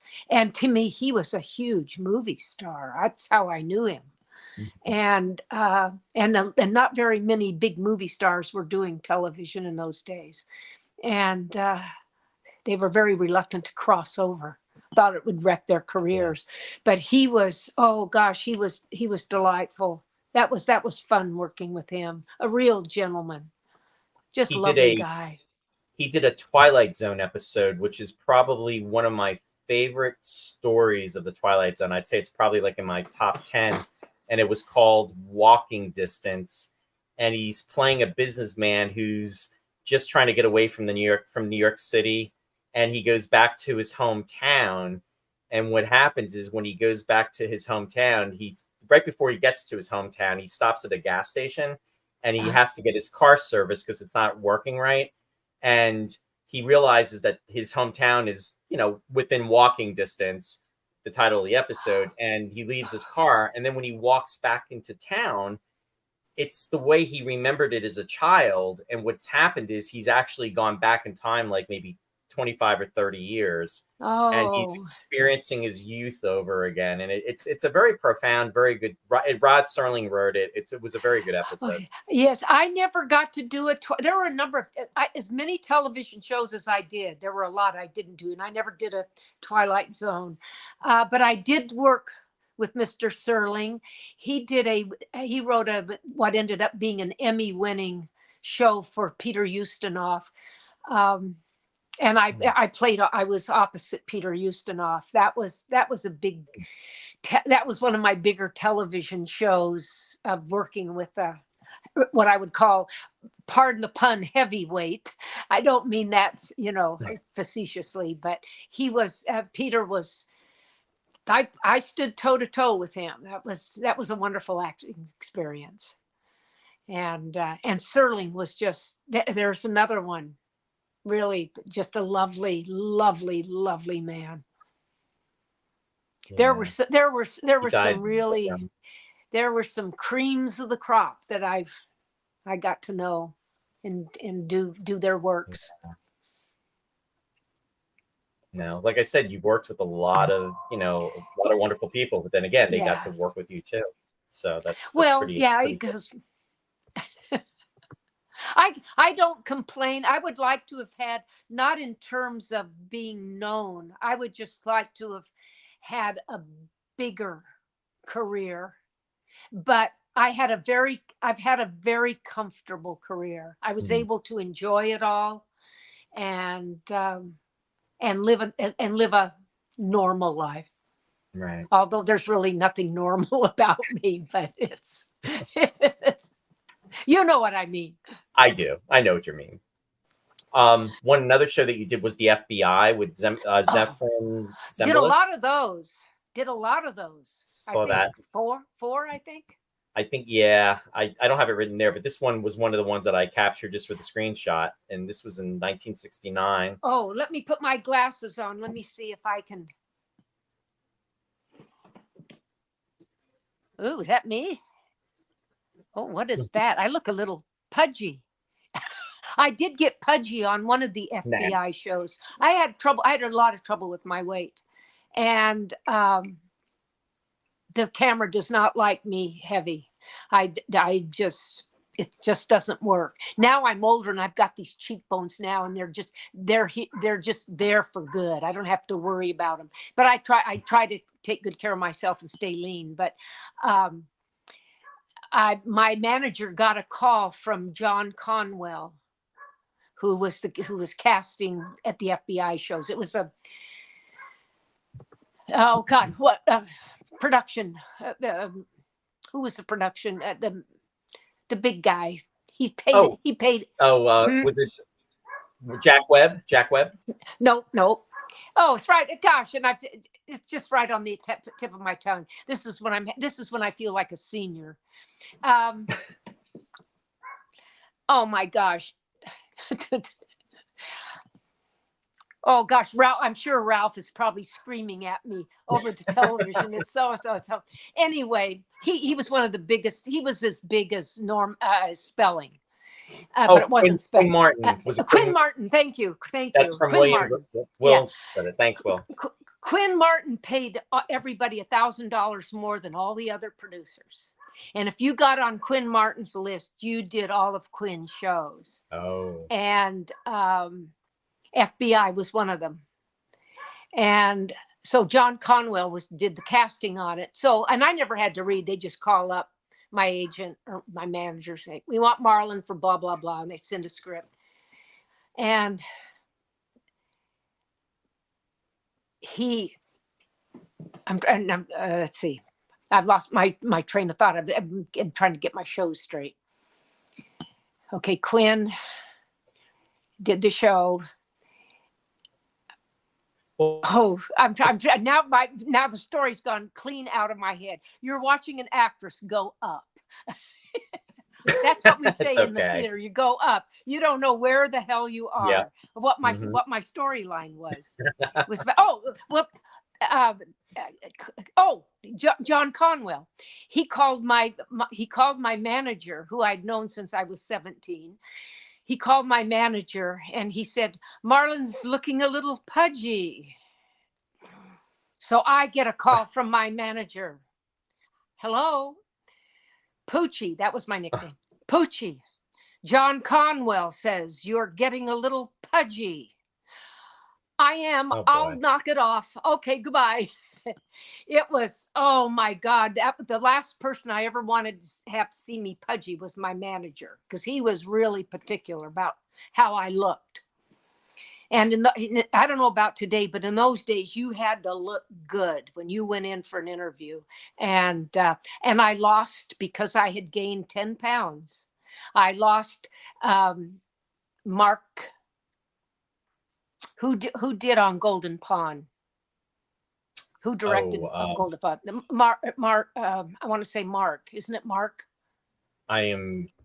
Yeah, you know, well, whoever directed, he wanted me for the Reavers with Steve McQueen, and I went in to see him and the guys, the producers and stuff, and he was so appalled at the weight that I had put on, because it changed that 10 pounds just went all to my cheeks. I didn't have that kind of real nice, classy look that I could get. And they called my agent. And of course, the agent called my manager and said, they're giving her a week to get the 10 pounds off. Oh, jeez. Mark Rydell. Mark Rydell. Yeah, Mark Rydell. And of course, I went back and I was lucky if I could lose 2 pounds. What was wrong was that I was on the birth control pill, and it had just knocked my whole system out, and I just could not. Right. I kept gaining weight, and I finally got that taken care of right away, and so I didn't have that problem as much anymore.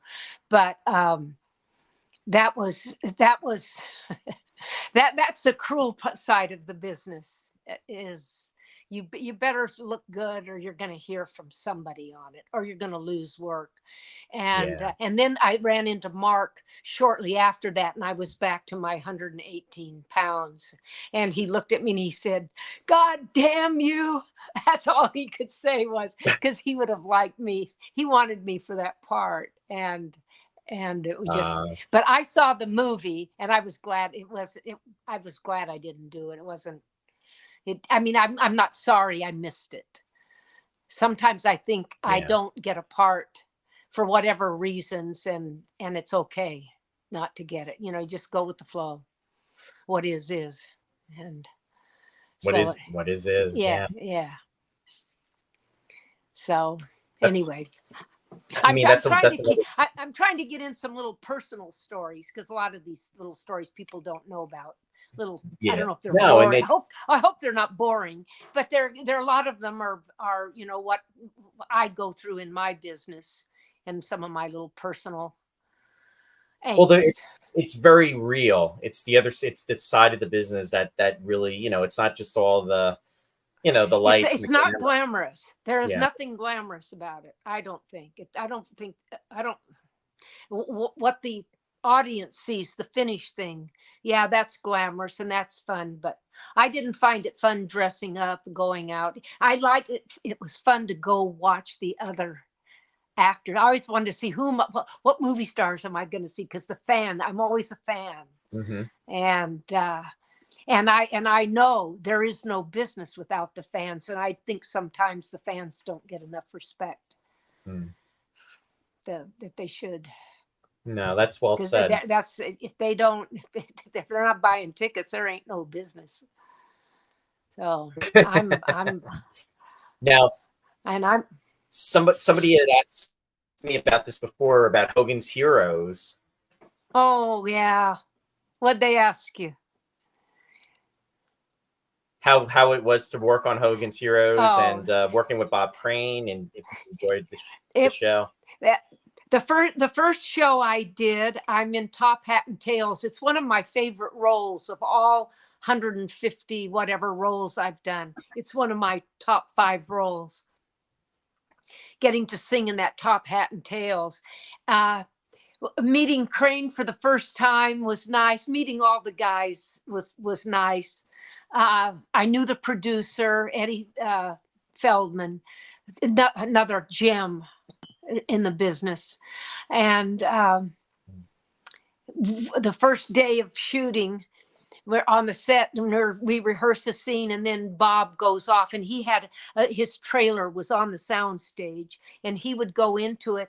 And so my first day, he goes into it, and all of a sudden I hear this big band music playing, and I hear the drums going, and I said to one of the crew, I said, "What is that?" And they said, "Oh, that's Bob. He puts on the." Oops, Marlyn. That's me. Are we okay? My phone Yep. just rang, but okay. I don't Yep, know who you just called came back. me. Somebody Nope, you just just came called me. back. So he said, "Oh, he goes into his dressing room just to stay relaxed, and he's playing the drums to the big band music." And he said, "We thought the crew, they thought, oh, this isn't going to last." And he said, "We ended up loving it." He said, it just makes the work so easy." And so he was entertaining them while they were doing. I just thought it was cool. And I found him very nice. He had such a tragic end to his life. Yeah. And, but it was fun. The guys were fun. They all knew each other so well, and they'd been doing the series for so many years. They just came and just did it. And of course I love working with that kind of professionalism. And so the first show I did, I have Top Hat and Tails, and Jerry London was the director, and he got time to do it was Falling in Love Again, What Am I to Do? And I did it a la Dietrich. And he said, "Okay, let's do your number." And I said, "Well, do we have a choreographer?" And he said, "No, just sing the song." I said, "Jerry," I said, we need a choreographer." I said, this is too good a. And out of the darkness of the soundstage came this French accent saying, "Do not worry, darling, I choreograph something for you." And it was Robert Clary. And I'm going to tear up. It was, he just died. But anyway, excuse me, I'll get through this. Yeah. In 15 minutes, he choreographed this snappy little number. And it was just, it was a dream. It was a moment. It was a whole sequence of a dream for me. It was so showbiz, and the Top Hat and the Tails, and doing the Falling, and I'm playing this European whatever spy, and that's my biggest memory from doing those 2 shows. Wow. And then I just found out recently that the second show I did was the last show. Oh. I did the last Perry Mason, and I did the last Hogan's Heroes. And those are I killed them. What? No. I said no. No. Wow, though, to be a part of that. I mean, that's television. Yeah. That's a huge part of TV history right there. Yeah. Yeah. And let's see. Sue commented and said, "These personal stories are wonderful and so interesting to hear. Marlyn's memory of her experience is simply amazing." Oh, good. Well, she hasn't seen Ralph, unless she ask her if did you see Ralph when he did his show? Because he was in his 90s when he did your show. Yeah. Yeah. No, she was out there for that too. Yeah, he's 101 now, and he's just as sharp. He is just, he's everybody's idol. He's amazing. Just Yeah. amazing. He still So can teach so much. she Go just ahead. said, yes, I saw all, she said, yes, I saw all 4 hours of Ralph's shows. Yes, yes, yes. And No, you that was, did that all. You did that all 4 hours at once, didn't you? I did. Yeah. Yes, because I saw part of it, and I went, if he asked him to do more, he will. And you did. You asked him to do more, and that was, I said only Ralph could do that. I was amazed. And then I started making my own films. That's another part of my life. I started in '07. I wrote something, started making and that turned into my entrance into the indie film world. And Ralph came out of a 27-year retirement to direct my third one, The Right Regrets. And it is a little gem. You can get it on YouTube.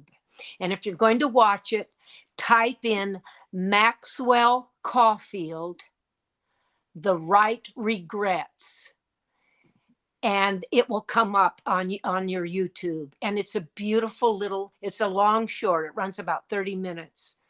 And I wrote 3 versions of it. The first version I sent to Ralph, and he said, "Where's the meat?" Because I'd already made 2 short films, and they were rather meaty. And he said, "Where's the meat?" I said, "Oh, okay, I'll write a version with a lot of meat." So I wrote a more truthful. It was about my last romance. I was in my 60s. And it was about my last romance. As it was falling apart, I thought, oh, I think I've got a rather amusing little story here to tell. So I wrote the real version, sent it to Ralph. He said, "Love the dialogue, don't like the people." Oh, okay. I'll keep the dialogue and write better people. So now I'm writing a third version. So I wrote this third version, and I didn't quite know how I was going to do it, but I was having a conversation with a neighbor and just said, "Excuse me, I have an idea. I have to go. I can't lose the idea." I came home and I redid everything, sent it to Ralph, and he sent me another wonderful pat on the back. He said, "Marlyn, you have written a fine screenplay." And I said, "Will you direct it?" And he did. He came out of a 27-year retirement, and that in itself was an absolute joy to do. He took that little script and made it look like a feature film. It's absolutely stunning. All shot in Carmel, Monterey, Big Sur, where all the Salinas. We were all over the place there, and it's beautiful. So if you watch YouTube, you can get that. It's called The Right Regrets with Maxwell Caulfield. If you put my name in, you're apt to get, "Do you mean Marilyn Manson?" and it won't go anywhere. So just put in Maxwell Caulfield. He's just delicious in it. Okay. Yeah. Next. I'm actually putting that into the chat. Yep. So that folks can go ahead and do that. So that's right. You can do all that information there. stuff. Yeah. Okay. Great. Yeah. So I definitely got it out there, so they can definitely check that out. And I also one wrote, of the other things. Okay. Oh, go ahead. Oh, good. No, go ahead. No, it's all right. What did you write? That's another part. My indie world. That's the end of my life stuff. That's what I'm doing now. So we'll talk about it later. Oh, I'll definitely come back to that. Yeah. I wanted to ask you about Mission Impossible, because you did one of the original Mission Impossibles. I'm talking about the television show from the 60s into the 70s. Yes, with Alex Cord, I did that. I don't remember who directed that, but it was Alex Cord. That was a segment where I was pretty good camera actress, but I knew I had to be more mature I felt in my leading lady roles. And I remembered one of the rules of acting in film as opposed to theater. In theater, everything is big because you're playing to the last row and to the back of the balcony. And with the camera, it's all eyes and voice. Mm. So the acting's the same, it's all belief, but the physicalness is different. And so, and I can do any of that, but it was that show, it was that role that I trained myself to be very still. It was that kind of role, as I recall, that I could do it with. And to hold back on any facial expressions and to just be relaxed. And that's the big memory from that particular episode. Funny. Yeah, because that show was very formulaic, where yeah. It was just like each week, and it was they were very actors, and they were great at it. And it was like highly stylized, I guess. Yes, yeah. And I looked it up. It was Sutton Rowley that directed that episode. Oh, Sutton, yes. Yes. I vaguely remember him. He was not sweet man. I may have worked with him a couple. He did a lot of episodic television. Yeah. I wanted to ask you, did you ever have the opportunity to work with? Did you get to work with Martin Landau at all, by any chance? No. I don't even think I met him. I don't think I met him. I think I worked with Peter Graves. He was on that show. Was on the Paramount lot when I was doing Longstreet. They were still doing Mission Impossible. And I would run into Peter on the lot. He was a nice guy.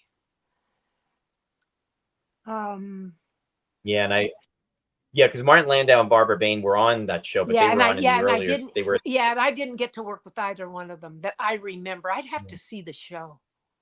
Yeah, and then Leonard Nimoy. Leonard Nimoy did Mission Impossible, but it was right before. I think he left right before you came on into the. Yeah, and I was the pretty girl of the week. Barbara Bain left, and then Linda Day George came on, and she was having a baby, so they had what they called the pretty girl of the week, and I was the pretty girl of the week. It would have been fun to have done the show, but I just wanted to work on. I didn't care what I just wanted to work. Now, you just mentioned Linda Day George.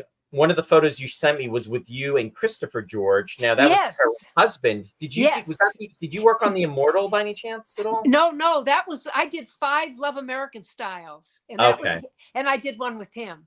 And he was just a doll. He was another one. He died.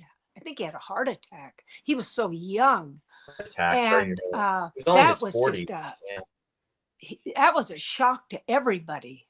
Oh my God, he was just a sweet guy, and she was adorable. Linda Day. Yeah, and they were like the Hollywood couple.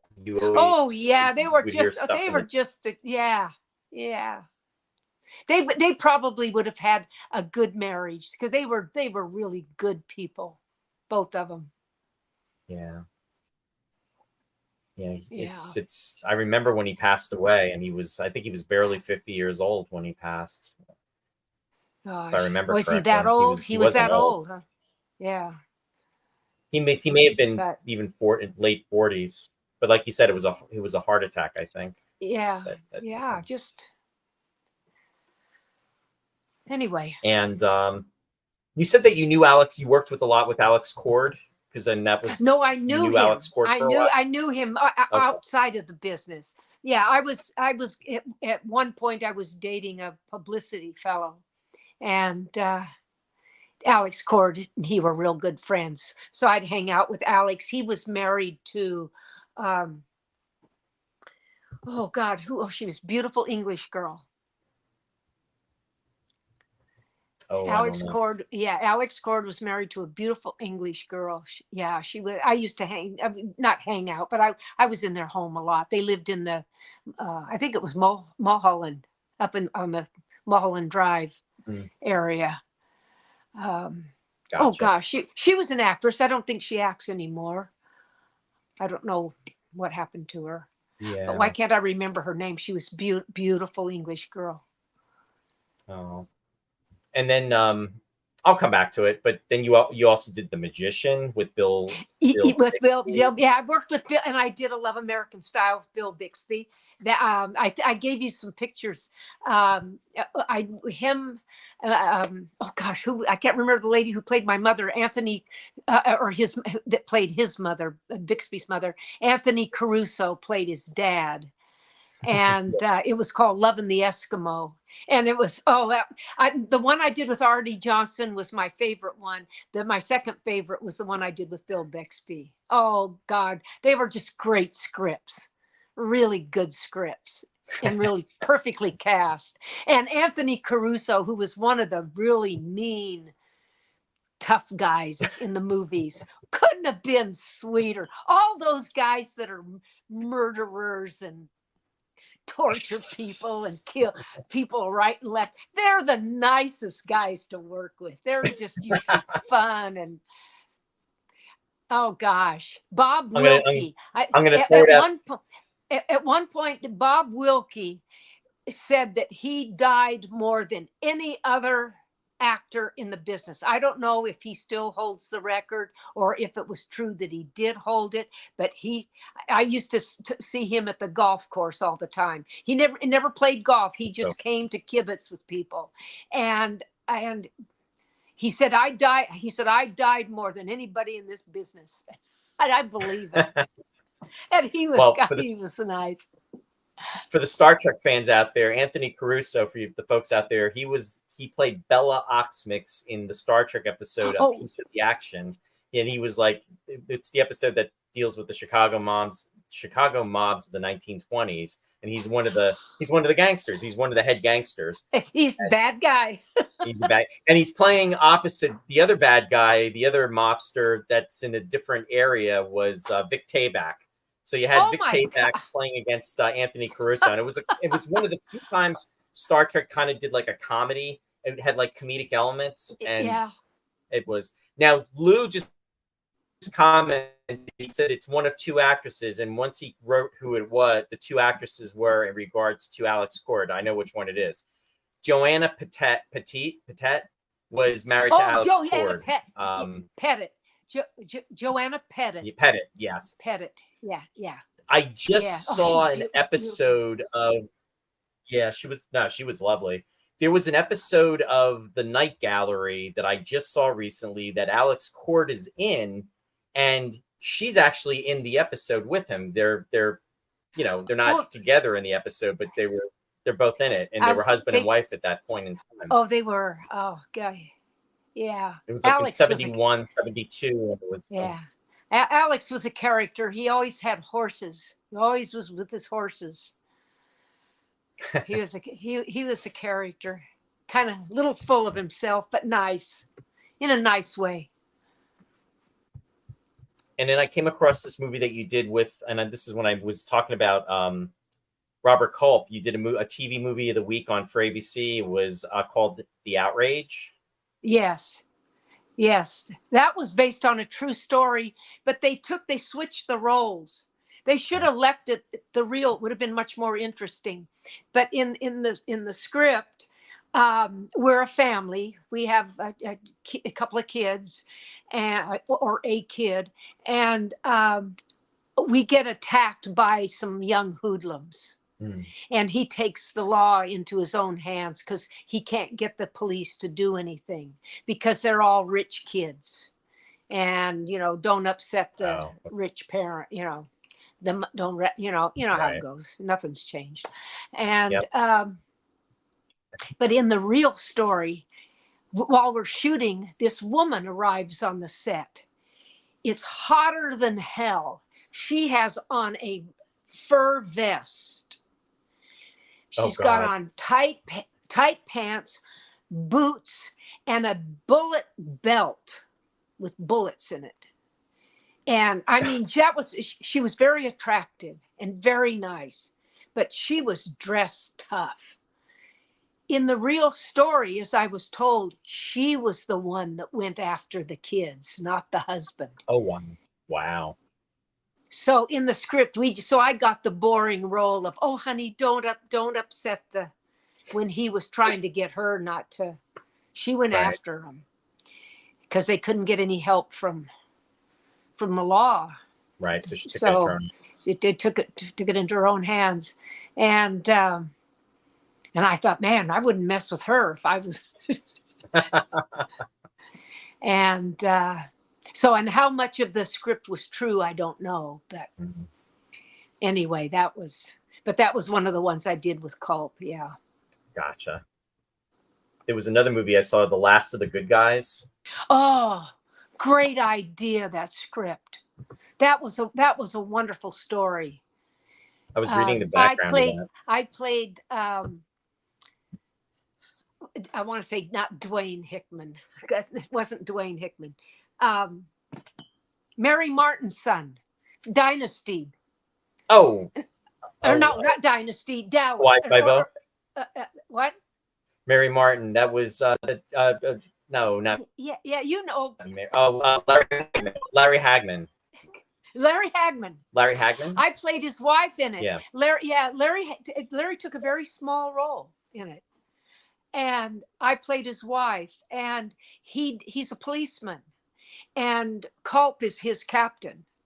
And so you had all these guys, and I'm the wife, and Hagman is dying, and he's trying to stay alive just long enough that I can get his insurance.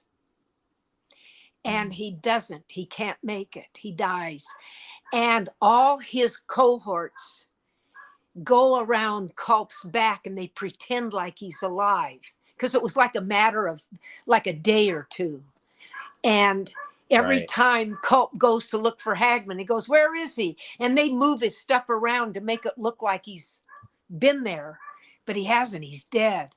And of course, it was a sweet story like that, how these guys all came together to gang up on the nasty captain. And then when Culp finds out, it has a nice ending, and it was just one of those. It was a feel-good story told. It was very different.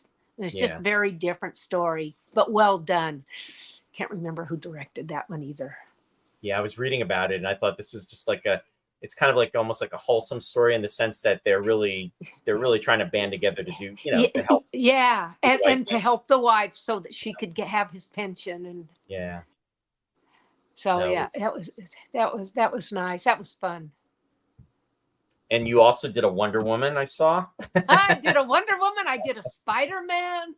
And you did a Spider-Man, yeah, the richest man in the world with Linda Carter. Yes, I did a Wonder Woman. I think I was bad in the Wonder Woman. Yeah, I think I was bad. I might have been bad in Spider-Man too. But like you were saying, the heavy roles are the more fun, though, right? Well, they're fun. Listen, the leading ladies are boring. I would make the leading ladies role if I had them. I'd make them interesting as if I could, within the confines of the story. But oh no, the characters. And my mom was right. The audience remembers the characters. My mom was great. My mom just she was not in the business. She had no desire to be in the business, but she and my dad both backed me all the way. But she would take me to the theater, and once in a while, if my costume was askew, or if she thought I was doing something on stage that wasn't attractive, she would tell me. Well, this is kind of a risque story, but when I was 14, I was doing a musical. It was my first children's musical version of Cinderella. And I was not Cinderella. I did not have beautiful long blonde hair. I was one of the ladies of the court, but I understudied Cinderella. And they let me do one performance before the last performance. I did the next to last performance as Cinderella. And it was in 2 acts. And when Prince Charming came out, he was in tights. He was in very tight tights.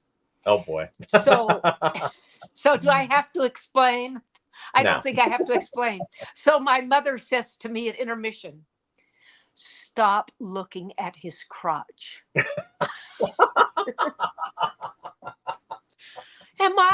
that what I?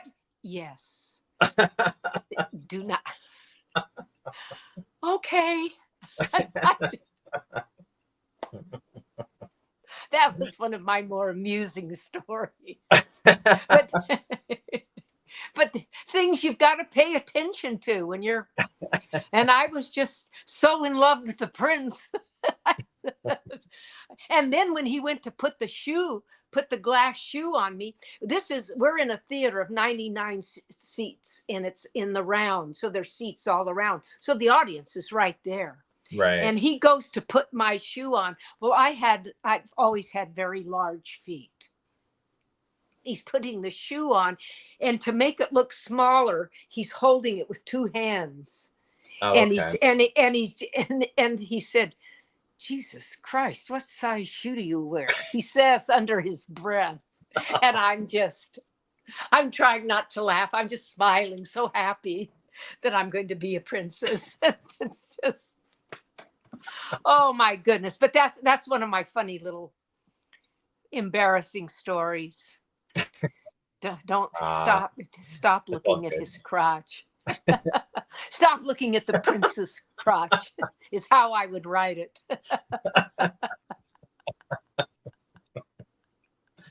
Oh boy. If you were writing a book, that could be a chapter right there, right? Oh God, yes. Oh yeah. Well, people say I have more fun telling it than writing it. I don't know how I could write my stories. I mean, I guess I could. I've written. I know a little bit about writing, but telling them is more fun. That's more of the fun. Yeah, I was just going to say that's Yeah. more of the fun of it all. Well, with that, that's a perfect lead-in for Elvis. Elvis. What do you want to know about Elvis? You want to know so how you actually were. Yeah, you worked with Elvis in one of his what was it? The second to the last film? Next to last. Next to last. Yes. Yeah. Yeah, and The Trouble with Girls, 1969. You were his opposite. You worked directly with him. You were the leading lady in that. So that we shot it in 68, and it came out in 69. We shot it in the fall of 68, and it came out in 69. And I got 40 of my pals together, and tickets were about $1.25 then, and it played on Hollywood Boulevard. Wow. At the little theater, not the Pantages or none of the big ones. Just it's this little theater, and we all went into the theater. I paid everyone's ticket, and we took up the whole center, and then there were a few stragglers, and we hoorayed all the way through the movie. It was great fun. Within this last year, somebody I can't remember where I was, but they were in the movie theater. They said to me, "I was in the movie theater when it premiered." Wow. And you brought in all those people. I was in the audience. I said, "Oh my God." Wow. I said that was so sweet to meet somebody that wasn't part of my group that was in the theater. I said, "Well, then I threw my own premiere of an Elvis. So movie. how was the whole experience? How was that whole experience? How did it feel? Let me ask you. We'll come back to working with Elvis, but as far as having that moment, having that type of party and everything, and knowing that you were celebrating that there must have been a euphoria just of its own at that time. You must have been feeling. That must have been a wonderful experience. It was just fun that I was in a movie theater. I mean, I worked in Hollywood, but I'd never been in a movie theater in a movie. And I kind of take that back. I did an untitled. I didn't have a title. There's a name for it. I was not mentioned in the credits, uncredited. I had an Uncredited, yeah. uncredited role of one dialogue in a movie called Because They're Young with Tuesday Weld. Okay. Wow. And I come down the stairs and I have one line of dialogue with a girl. We're coming down the stairs in a school. And that was my first movie and my last movie until Elvis. Wow. I couldn't get that. Television was where I was meant to be, and I couldn't make it in features. Now, did you? Let me ask you a question in regards to working in television or working in film. Do you think you would have preferred to have done film, or did you like the process more of film than television? Or it was all the same. The only difference was money and time. okay. That's, I mean, which are big differences. Time and money. That's, I mean, I've worked in television. I was working. Ralph and I talk about this a lot. In the old days, when television came in, and the movies got less and less, some of those crew guys came over into television. So I got to be photographed by some really fine cameramen. And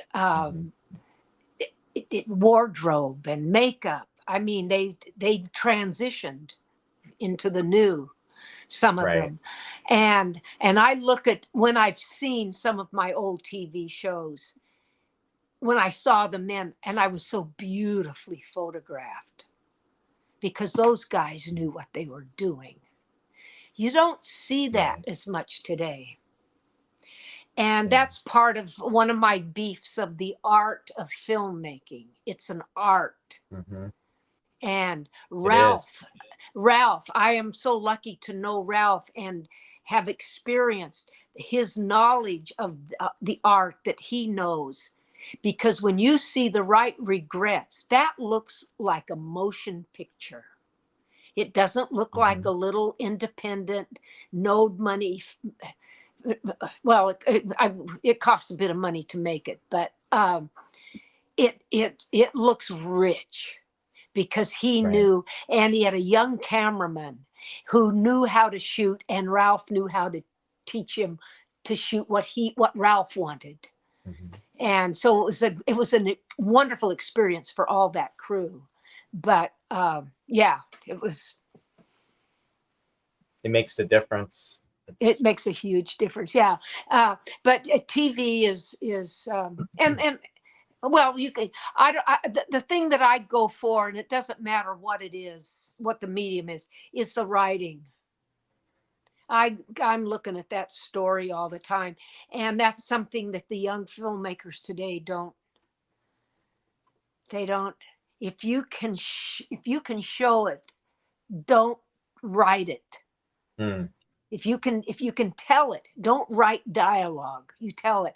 And my first short, which can't be seen because I'm totally nude in it. It's called Model. It's called Model Rules. And I think if you contact a fellow named Ray Robison, Robison, on Facebook, you can get Model Rules through him, I think, because I'm totally nude. There's no sex in it. But because I'm totally nude, I play an artist model, and unfortunately, artist models do not wear clothes. So I couldn't very well. And I wrote this little piece, and Ray wanted to shoot it. And when he said, I think I need you to be a little bit nude in it, I said, a little bit? I'm going to be all nude. They don't wear clothes. And you could see the relief on his face. He could shoot the movie he saw from what I wrote. Right. And there's not a word of dialogue in it. It's a silent movie. And when I asked him, I said, when he said he wanted to turn it into a short, I said, what do you want me to do with the script? He said, what do you mean? I said, well, the dialogue, do you want me to go light or dark with it? He said, Marlyn, you've written it. It doesn't require dialogue. And I knew then that I taught myself kind of how to write visually. And it can be difficult, but once you get the feel of it, it makes it much easier. You can take a scene and just shred the dialogue out of it. And that's the artistic. And I see all these young filmmakers they just dialogue, blah, blah, blah, blah, blah. As Ralph said, blah, blah, blah, blah. Somebody taught him that. It's just blah, blah, blah. And it's that's what's getting lost in what I do is the art of film. The artistry. To see a really good movie that just has it all. And if you've got all those craftsmen together, you're apt to get pretty much. That's why I love TCM, Turner Classic Movies. I mean, oh my God, those B movies, they're wonderful to watch because they're so well made. They're just, I mean, sometimes they're corny and predictable, but golly, they're just fun to look at because those guys knew how to light a set and a face. They knew how to light a face. And I think that what's happened too is there's almost it's the way that things are conveyed with film today. It's almost like it's an insult to the viewer or to the audience. Like they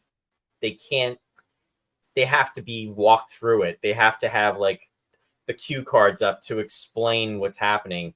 There's no imagination. There's no art to the process.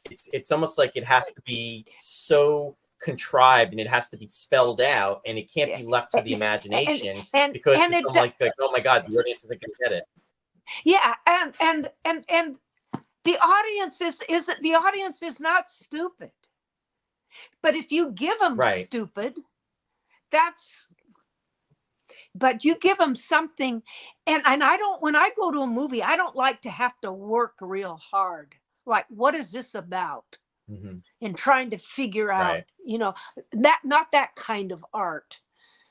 Like, when the new wave came in and stories were disjointed and things, they could be interesting, but sometimes it got a little too much. Like, I don't know, what is this? Well, you got to the end of it, like, okay, so what? But personally, if you were to see I can give you my three shorts. I like to write where the audience, I leave the story in the audience's lap, and they get to take it, and they can make whatever they want with it. They can take the more obvious, or they can build on it and go, oh, what if she did this, or what if they did that at the end? It becomes their story. And I always had great fun in the Q&As because they would get into it and they would really delve into, what the characters and things and how did I do it. And there could be different interpretations of it. Yes. And that's what I love. Somebody at a film festival with Model Rules, they asked me a question about something, what happens at the end. And I said, that's your ending. Whatever happens is in your head, and you can have all the endings you want. Exactly. And they went, oh, cool. They said that could get really dark. I said, yes, I like the dark versions. Well, it's funny. I love film noir. I like real dark stuff. Yeah. And the film noir, and that's with the lighting and everything. I mean, there's it's an element of artistry. Well, there are rules to a film noir. It's the woman. It generally isn't it the woman, the bad woman makes a good guy bad. In Double Indemnity, she's got him killing. That there has to have the authentic one. It was always there was that bad woman. Oh God, Stanwyck at her best. Oh my God, Fred McRoy. Oh my God, they were sensational. James wrote, I'm a big Oh, believer in the art of proper filming. Set the scene and make it beautiful. yeah, yeah. Even if it's nasty, make it beautiful. Yep. And when I say nasty, I mean if it's a unpleasant situation or something, it's all beautiful. It's done right and makes you feel. Exactly. That's it's making people feel things and taking them, especially today, just like in the old days. It was an escape. They could go in when movies started to really be movies, even in the silence. People could get lost. They could get lost in that. And I think we're kind of like back there again. I don't know if people go to the movies now. It's kind of scary because of so many shootings and everything, but it's even if I mean, I can get a movie and watch it on this. If it Mhm. takes, if it's good, that you can hold it in your hands and it'll still Yeah, it take you takes you out. away. It gives And it's that time if it away. if it's done right, yeah. And Yeah. if it's got a good story, and you got to care about the people. You have to Yes. care about the people and what happens to them. And things have been done so many times over and over and over again. And I would love to hole up again and write something, but I haven't had an idea that I can take that hasn't been done and find a kind of a magical way, but still simple way to do it. And have, oh, that's a different approach, because everything's just about everything's been done. Yeah. Oh, yeah. Well, that's why so But much is recycled now too. I mean, a lot. There's no original stories because, and there should be. I mean, there's different things that can be done, but a lot of times it's recycling old stories, or whether it be from the movies or oh even from yeah, television, well, because sometimes originality. television, sometimes that's money and laziness. I just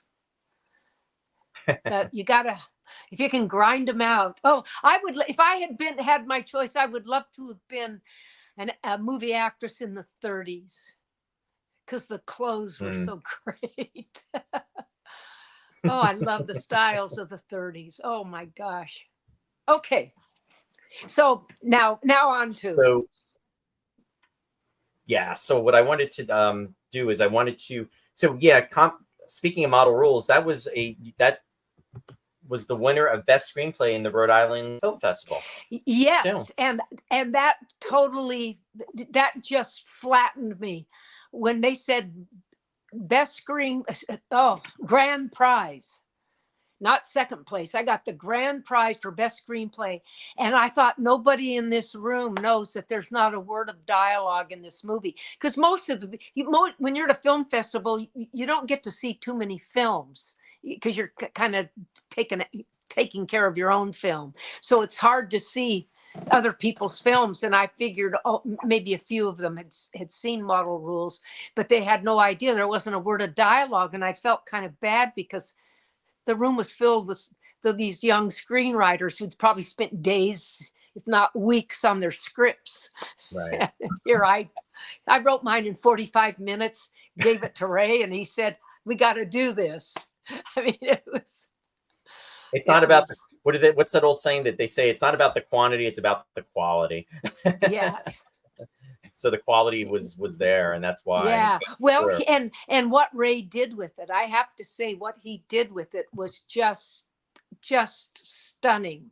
He took what I wrote and kept everything that I wrote, but just it was all visual. And it's what he did with the visuals that was just so clever. And he had a local cameraman who I went to and I said, "Now look, I'm going to be naked. I know. I don't care about my flabs and whatever. I don't care about any of that. I don't care about my wrinkles because it's about an older woman. So that's fine. I just don't want to see my neck because necks are not attractive. I don't care how old you are. Necks are just not. They're just odd. They're just, maybe when you're 13 they're nice, but beyond that, so he if you see it, you don't see the way he lit me. He lit my neck out, so you never notice it. But you see the rest of my Gotcha. flabby body and all, all the, I didn't care because I wanted that to show because it's it's a commentary on loneliness and and it was geared towards women. But in the Q&As, I would ask the men.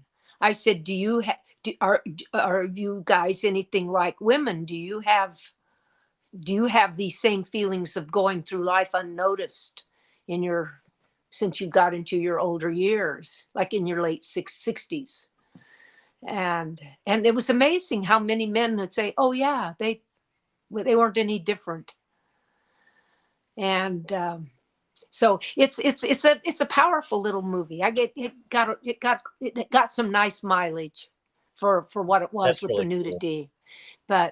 But it's okay to show people killing. They show cops killing people right on television every day, but you can't show a friggin' naked old lady. Well, it's a little frightening, but it's it doesn't make sense. It shows you how screwy we are. It doesn't make sense. We get inundated every day with shootings, and I know it's our culture is messed up. And it's just gotten a little screwy. Yeah. Well, okay, now the on next a positive note, in regards to your film, so if anybody wants to check out the films that you've done, or they want to get the links, how's the best way to direct them so that they can check out your work? You go to IMDb, and that will show you all the shorts I did. Mm-hmm. And some of them I can't even remember.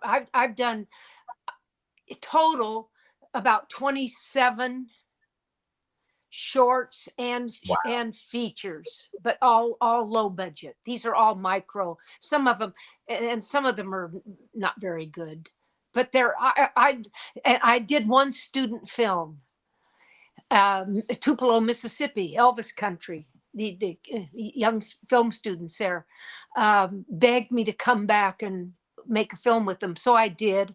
It wasn't a good film, but they made it. They started it and they finished it. And I gave the young writer an idea, and I said, old black man, old white woman cross paths in the bleakest part of the Mississippi Delta, because it's pretty bleak. He took that and made a nice little film, nice little short. Yes. And James Puckett directed it. Eli Cox was the young man that wrote it. And it's a nice little movie for such young filmmakers.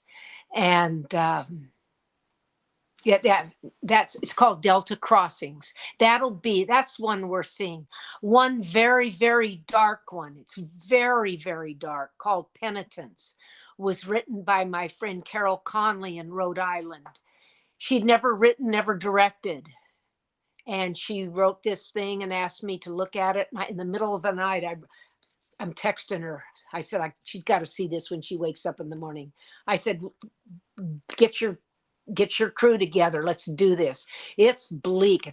I think it runs 11 minutes. Really dark, if you like really dark stuff. I like that one, Penitence.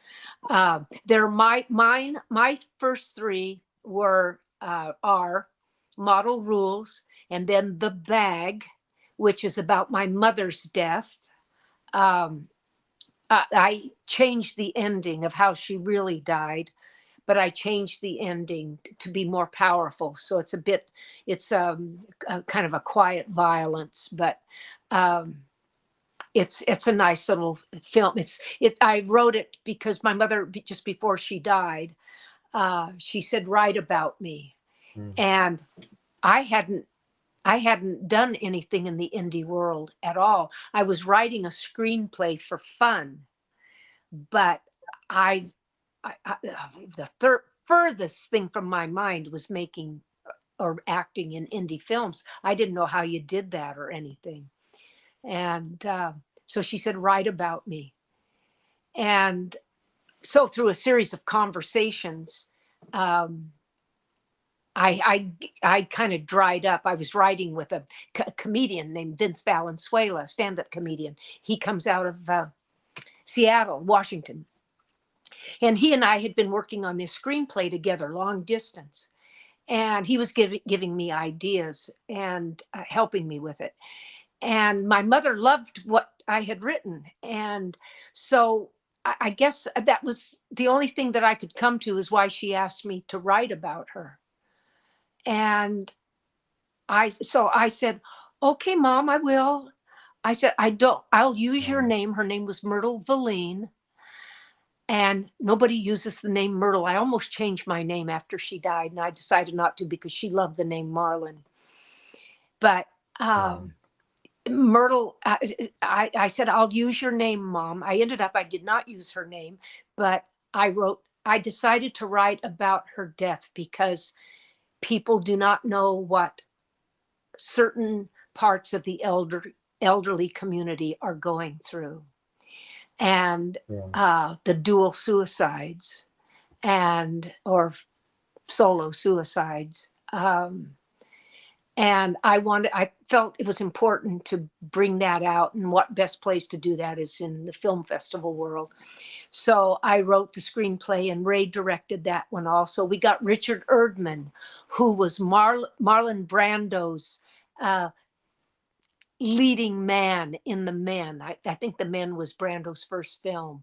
Wow. And it's all about the guys in the service in the hospital. And Erdman plays is the second lead in that. And in Brando's was the lead in it. And I knew Richard through my first husband. So I called him, and I knew he was doing that series, not company, not companion, Community. There was a series called Community, and he had a running part in it. And I said, can you get out of Community for 5 days and come up and play my dad? And he said, well, I'll work it out. And he did. He came up, and he played my dad in it. And we got Peggy Stewart to play my mother. She was an old cowboy actress. She rode horses and everything in the old cowboy movies. She was fabulous. She played my mother, and I played myself. And everything came together really nice. It's a heavy movie. Yes, everything fell together. We made the movie, and I could make a feature out of it. And if I did, I would do the real story. I would do more documentary style. I would do how my mother really died. But it would make it a more character-driven story and less about the actual death. I wanted the actual death to hit the audience in the short film, because I thought, I'm not going to get my point across if I don't really punch them. And I love sitting in the audience when it played, and I would wait, and I would hear, and I could close my eyes, and I would know where I was in the movie, because I knew what they were gasping at, and it never failed. Right. And I thought, oh, they're in the movie. And there was always this silence at the end. It was. But that's when nice. That's when you're coming through, though. That's when it's working. Yeah. And the Q&As were wonderful. Oh, I just love doing Q&As, because the audience doesn't know. They don't know how we arrive at what we do. Right. And it's so much fun to share it. And I get ideas from them. Mm-hmm. And there was, well, I don't want to give anything away, but there was no, I can't. There was one lady that said something, and she used the term, maybe she imagined such, and I won't say which of the 3 shorts it was in, but maybe she imagined. And I went, I wish I'd gotten her name, because I wouldn't even have thought maybe she imagines. But I'll tell you later. After you see it, I'll tell you what it is. And then when you talk to your friends, I'm assuming you're all in touch with each other. Are you that are Yeah. watching now? Okay. People, yeah, what'll happen is folks will comment on the page because I'll come back and talk about it. So people can actually come in, and a lot of folks will watch this after too that aren't watching Yes. during the live Okay. Yes. broadcast. Well, So, I can give you a link to Model Rules, and yeah, then definitely. you can share it. Then you can share it. Because occasionally I get fan mail and they'll say how much they liked. They'll mention Model Rules, and I'm going, how can they see Model Rules? It's not out there. And then I thought, oh, I bet somebody probably saw it and has made copies of it, and it can be out there. And then they just find each other. They somehow find. So like you can get it out there more, because it's a wonderful it's that movie, and this woman asked this question about, well, what if she did this? And I just said, God, what a great idea. I wouldn't even have thought of that. and it was real simple. It was so obvious, but it was so simple, but it was profound to me that she thought of it. It was amazing. But I'll let you know what that little thing is. And you'll all get to find out No, later definitely. after you see the movie. Yeah, exactly. And that runs so now 9 just one minutes. last film. Okay. Yeah. So that, no, and definitely what I'll do is when you share the link, I will post it to the show's page, and then I'll put it out there that it's available then too. Yeah, great. And the last movie I just want to touch upon for tonight is this is a horror movie. And I'm just warning the folks out there, Besetment. Oh, yeah, we can save Elvis. Besetment. Oh, Besetment. Do you have some people that like horror films? It's not really a horror film. They made it a horror film at the very end so it would qualify in the horror genre, because you have to have something supernatural to qualify, I believe, to be an honest. So it's not really an honest horror film, but I'm a horror in it. And you're scary in this. I am so lovely. You see the poster? Yep. Can they all see the poster? They can. Yeah. They can, and that her lips are sewn up. Yep. Yeah, that's my work. I own this hotel in Mitchell, Oregon, and it's half boarded up town. It is in real life. It's an interesting little place. And Brad Douglas, the writer director, stopped by there, stayed at the hotel, and thought, God, this is a perfect place for a horror movie. So he wrote this script, and we shot it there. We shot it there in the hotel, and I own the town and the hotel. I won't say much about it, but I'm very creepy in it. I love playing bad women. I also love playing just really creepy women. I just love. You Her name nailed is it in Millie. this portrayal. I just Millie. love Millie. And if you pull up some of the reviewers didn't like it, but some of them just gave me great reviews. I could gain 20 pounds on the reviews. Oh, because I made a choice. And it's not an unusual choice. I just said, I'm playing this. I said to Brad, I'm playing this for real. I'm not playing this as horror or any. I said, I am playing this for real, and everybody should play it. Don't fake anything. And there's a scene in it that the reviewers say that it's so I don't want distasteful. It disturbing. Yes, it's so disturbing. They refer to it as that scene. Yep. And I told Brad, I said, you cannot show anything in this scene. The whole scene is played off my face. Yep. And I had a young man come to me. This was a fine compliment. He said, "I'll never forget you as long as I live." I said, "I don't want you to remember me like this." He started laughing. I said, "Oh no." I said, "I never even thought about that." What? Yeah, maybe I should have picked more carefully, but and then I decided, no, it's a movie. It's just, and I had great fun making Millie a real person. And it's fun. I think it's fun, not because I'm in it. I just think it's fun, and I wish that Brad would do a sequel. And I think it's definitely possible.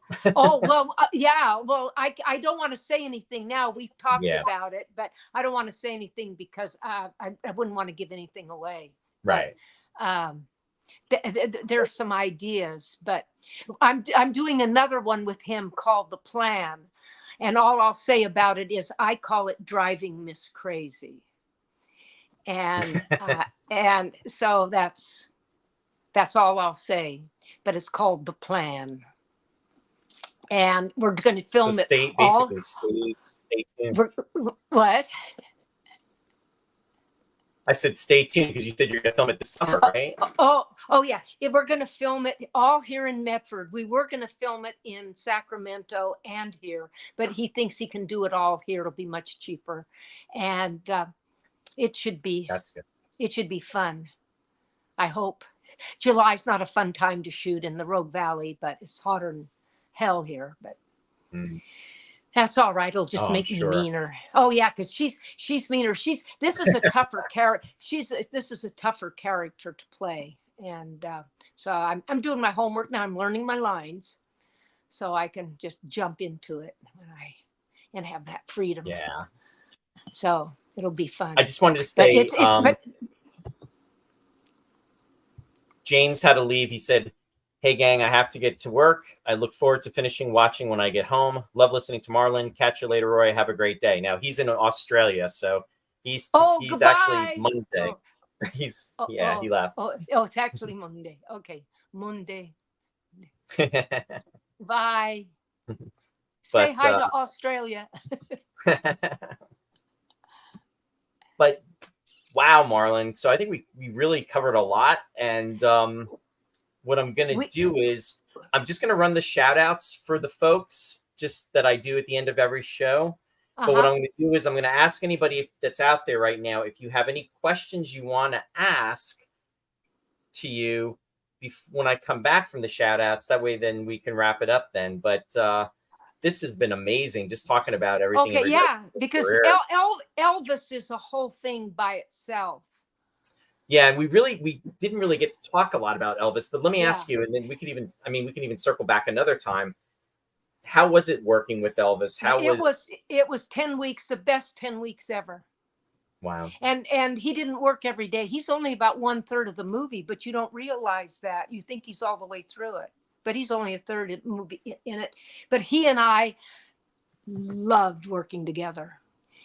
Every day that we were shot together, he would call me into his dressing room, and he'd call me Cap because I'd wear a little cap to work. And he would call me into his dressing room and say, "Cap, sit down." He'd smack the little seat. "Sit down. Let's do our lines." He loved to rehearse. It's the only actor in my entire career to do that. Just over and over and over. He and I were so ready to get in the ring and duke it out in the scenes, because the Trouble with Girls really didn't get much showings. I don't think many showings at first. It was different from all his other shows. I was not the buxom blonde or crazy, whatever. I was kind of crazy, but you knew that we were attracted to each other, but it was a love-hate relationship. The hate part was on my side. I was just I natter at him through the movie, and he's just Mr. Cool. And the cooler he gets, the more nattery I get. And but we have a song and dance number. I'm only one of 3 women to ever record with him.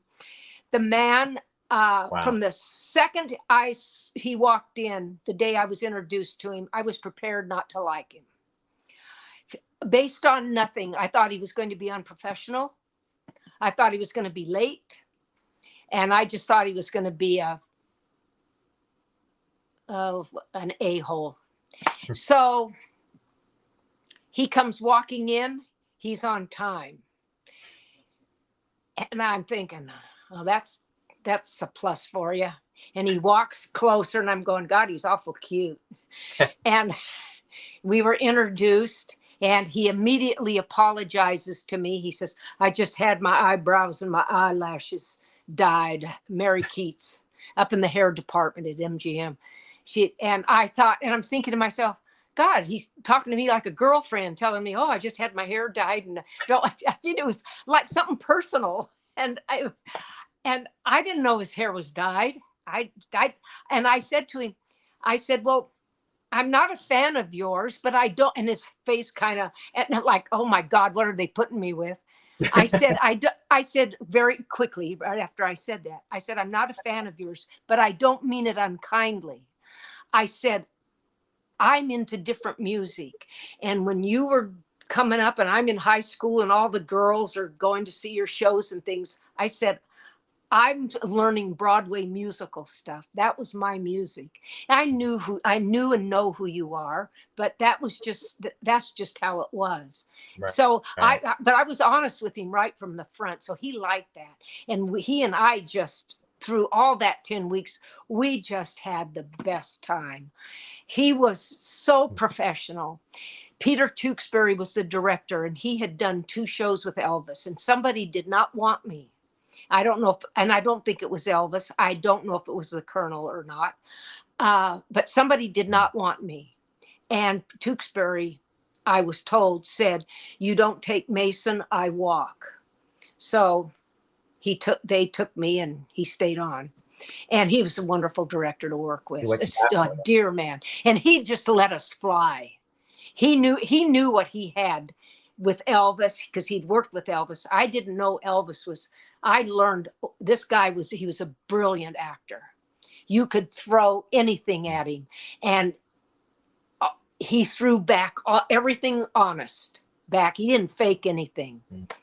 And it shows in his music. If he'd forget a lyric, he'd share it with the audience. He never faked anything. And that's how he acted. And I just wish the poor guy could have made that one good movie. The saddest thing, this is one thing I'll tell you about him, and then we can, the saddest thing to me, he ever said to me was, I'd like to make one good film because I know people in this town laugh at me.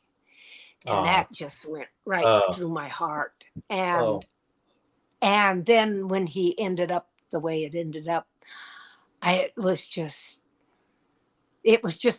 tragedy. It was Shakespeare, really. It was a tragedy that he didn't. Yeah, and because God, nobody got to see him. I got to see him because I got to feel how he was as an actor. Right. And it was just wonderful. The director would say to me, I want this reaction from Elvis. I don't care what you do. Get it for me. Mm-hmm. And I go, okay. And he'd do that with other actors. He did that with Dabney Coleman, said, I want this reaction from Marlyn. I don't care how you get it. Just get it. And I did a funny thing, and I'll save that story. That's become a popular story in Memphis when I go there. They have me in Memphis every few years during Elvis Week. They have 2 Elvis Weeks a year, his birthday and his anniversary. And I've been invited to both. And somebody always says, oh, tell the so-and-so story. And it's a fun story. But we'll save that. We'll save that for Elvis night. There we go.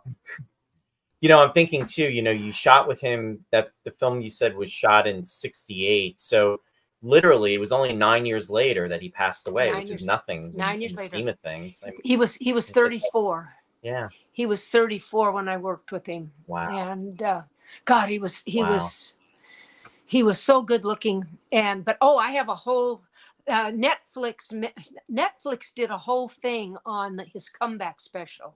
And while they were filming some stuff the last time I was in Memphis, and it was the last time I was in. No, well, it doesn't matter. I can't remember now, because I've been there so many times. Anyway, I don't know what they're saving it for. Maybe to get past all the Elvis fluff that's been going on for so long. He's with all the Elvis movies and whatever. They're waiting. I don't know. I was hoping that they were going to do it this summer, but I haven't heard anything.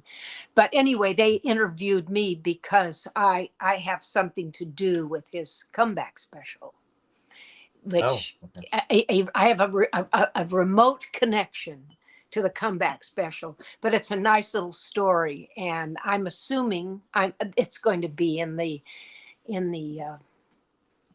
show. I don't know if they kept it in or not. They could have kept it out. Do you know when that will be, or? No, I've been looking out for it, but I haven't seen it. But that comeback special was something. The original, that was when he came out in the black leather. But I have a whole story about that. That's fun. Oh, definitely. We could talk about that another time, though. That'll be kind of cool. Yeah, and I keep forgetting to look at the green dot. I keep looking at your face. It's okay. You're fine. I don't know I don't know if I look goofy to the audience. No, you don't. No, okay, because I look at. Okay. You're good. Okay. So, one of the last comments that came through, Jeff Rubel just commented before. He said, "I just looked at some screenshots from Besetment. Yeah, not horror, psycho." yes, that's good. It is. It's psycho. Yeah, it is psycho. And oh God, I had fun. You make Norman Bates look timid. Oh, I'm It's Brad wrote for a first time full length screenplay. It's a good story. It might not be a great written, Hollywood, but it's a story and it holds you. And it does. It does. And I want him to do a sequel. We have to get after Brad Douglas. We'll have to. I don't know. I'm in all his movies. I've been in every one of his movies, and I told him, I want to be your Hitchcock. Well, he's fun to work with. That's why. He's fun. He's very generous to everybody, and he can drive you nuts, and he knows that. We don't make any bones about that, but he can drive you nuts. But he's fun to work with, and he picks out great locations, and he takes care of everybody, and that means something to me. I wish he could spend some time. I wish he could spend some time with Ralph. Yeah, because Ralph could teach him a few things, little rope, whatever they say. Teach him the ropes. Teach him the ropes. Yeah. Yeah, I guess that's a boxing term. Is that a boxing term? Teach him the ropes? Or is that a gymnastic? Is it a gymnastic thing? You know what? I guess I'm not sure where it originated, but you know what? It could apply to any one of those things, or it could apply to almost any situation, though. Really. And I'll ask Siri. Siri will know. Oh yeah, there you go. So, folks, if you have any last-minute questions you would like to ask Marlyn, yes, type them into the chat. I'm going to go to our shout-outs real quickly, and then I'm going to come back tomorrow. And so this will just take a moment. So I just like to do this at the end of each show, toward the end of the show. So first shout-out I want to give is to Sci-Fi Distilled, my friends Mike and Mary Beth. They do science fiction discussions of 80s, 90s, and beyond. They are on Wednesday nights at 7 p.m. Eastern Daylight Time. They will be back. They're going to be talking about the state of Star Wars this Wednesday. So definitely check them out. And that's Mike and Mary Beth for Sci-Fi Distilled. I want to give a shout out to Country Gate Playhouse. This is the theater that I belong to. And the Country Gate Playhouse is owned by my friend Bill Scorado. He's in Belvedere, New Jersey.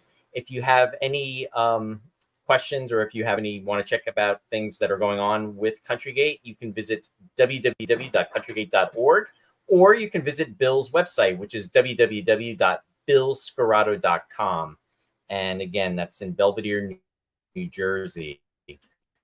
And Bill is actually going to be doing Pollyanna. It's for children's theater, or kids theater. The show is going to be opening on actually my birthday, or that weekend. The performances are Friday, July 19th, 20th, and the 27th. So definitely check it out. In regards to Ticonderoga, William Shatner is coming back to Ticonderoga, which is going to be this July. It's going to be July 12th, 13th, and 14th. This is at the Star Trek Original Series Set Tour. And for information about tickets and what's going on there, you can go to www.startrektour.com. This is actually the 6th year that William Shatner will be there. Just so you know, for folks that haven't been to the Star Trek Original Series Set Tour, it is the original series layout, just like it was back in the 1960s. It's all the sets, just like at Desilu Studios. So, which is kind of cool. And also the Inglorious Treksperts will be there, along with Darian Dockerman, Robert Altman. So definitely check it out. And again, that's those dates, the 12th, 13th, and 14th. My friend Jeffrey Morris is working on the Eagle Obsession. It's a documentary that's in production currently. For information regarding this, you can go to www.eagledocumentary.com. The film is about 80% complete, and will be premiered next year for the 50, actually, right? It's going to tone out to the 50th anniversary of Space 1990. Okay. And that is www.eagledocumentary.com. Also, my friend Captain Phil from Captain Phil's Planet, WUSB 90.1 FM, Stony Brook, New York. The Captain's schedule is on Friday nights from 9 to 11:30 p.m. So definitely check out the Captain. And also, talking about Space 1999, the 50th anniversary convention will be taking place in the UK.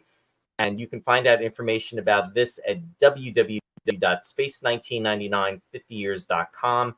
The convention dates are from September 11th through September 17th, 2024. Again, the information regarding the convention and all the details are at the website to check out. And I want to give a shout out to my son, Ryan. Oh. He has his website that is now, which is Run by Ryan, which is Empowering Your Run. He does online coaching, and he's an online service provider to basically get information. You can subscribe for free. So you can go to www.runbyryan.com. There are different tiers for this, but Ryan's very passionate about fitness and also running. So definitely check it out. And also, I want to give a shout out to Martha from Studio One Thrift. Martha has been doing her online store and also has a physical store location, which is in the Poconos. You can also online order clothing for quality, stylish, affordable clothing for both men and women, and receive styling tips and informational updates. I've actually gotten a lot of stuff from Studio One Thrift. In fact, I attended and Lou's out there right now. Thanks to Lou, I was able to go to the Academy Award party that was taking place at the Rhode Island Film Festival. And actually, I got a nice tuxedo jacket from Studio One Thrift, which was kind of cool. So I just want to give a shout out to Martha. And again, her website is www.studio1thrift.com, and be sure to subscribe. And then also my friend and co-host Ross Amico does 3 shows, actually 4 shows now. He does Picture Perfect on Friday nights. It's recorded from 8 p.m. Eastern Daylight Time. He does Sweetness and Light Saturday, 11 a.m. Eastern Daylight Time. The Lost Chord Saturday at 7 p.m. Eastern Daylight Time. And you can follow these shows on through Facebook on his Classic Ross Amico page, which gives information. In regards to the shows, if you want to watch them, listen to them directly, you can go to kwax.uoregon.edu. That is the call signs for that. kwax.uoregon.edu, and it's his shows are actually processed through the classic Oregon station KWAX. And I just wanted to say thank you in regards. I had this picture that you had sent to me. Just want to say a shout out to Ralph again, Ralph Sinensky. Just to thank him for all of his work. I mean, everything that he's done has been incredible, and it was a pleasure to have him on the show. And I know you were celebrating his 101st birthday when we were visiting with him, and you sent me this picture. So anyway, just wanted to say thank you to Ralph for everything that he's done, and definitely would like to have him on the show again too at some point. But he is a wealth of knowledge, and just listening to his stories are just incredible. Just like listening to your stories are amazing too. So just wanted to put that out there. And in regards to the show, Ross and I will be back. We're doing a crossover episode with Sci-Fi Distilled with Mike and Mary Beth, our friends from Sci-Fi Distilled. That will be this Friday, May 31st, at 7 p.m. Eastern Daylight Time. We're going to be talking about the third Star Trek movie, Star Trek III, The Search for Spock, which is incidentally going to be celebrating its 40th anniversary. It premiered on June 1st of 1984. So we're going to time it out with that. So that will be this coming Friday. And then the other thing I want to say is we're not going to have a show the following week, but then Ross and I will be discussing the 1965 to 1969 television series on Friday, June 14th, The Wild Wild West, starting Robert Conrad and Ross Martin. And that'll be in almost 2 weeks. That'll be on Flag Day. So we'll be honoring that as we talk about the Secret Service and James West and Artemis Gordon as they were on that show. So that is that in regards to the shout outs. So I appreciate everybody's attention for that. And I see a couple comments that came in too, Marlyn. Okay. I'm going to read them. Dennis Chevalier said, live long and prosper, LLAP. Everyone have a great week.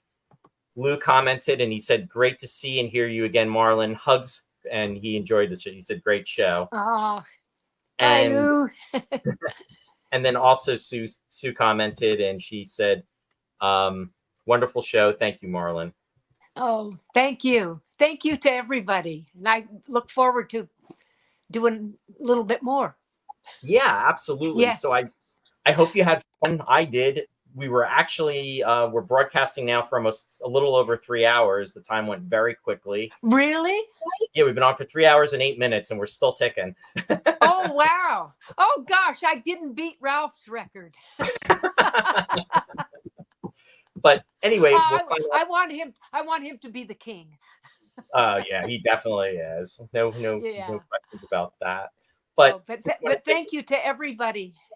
Yes, and thank you to you. It's been fun and it's good for me. It keeps my brain going, and things. I remember things that sometimes I wouldn't remember, but I get sparked by a question or something, and it'll lead me somewhere. Goes, oh yeah, so that's fun. It's good for me. Healthy. That's good. No, it's wonderful to talk about and hear about. So, as I always like to say to everyone, live long and prosper. This is from Star Trek, the Vulcan hand salute. And we'll see you next time. Bye. Bye, everyone.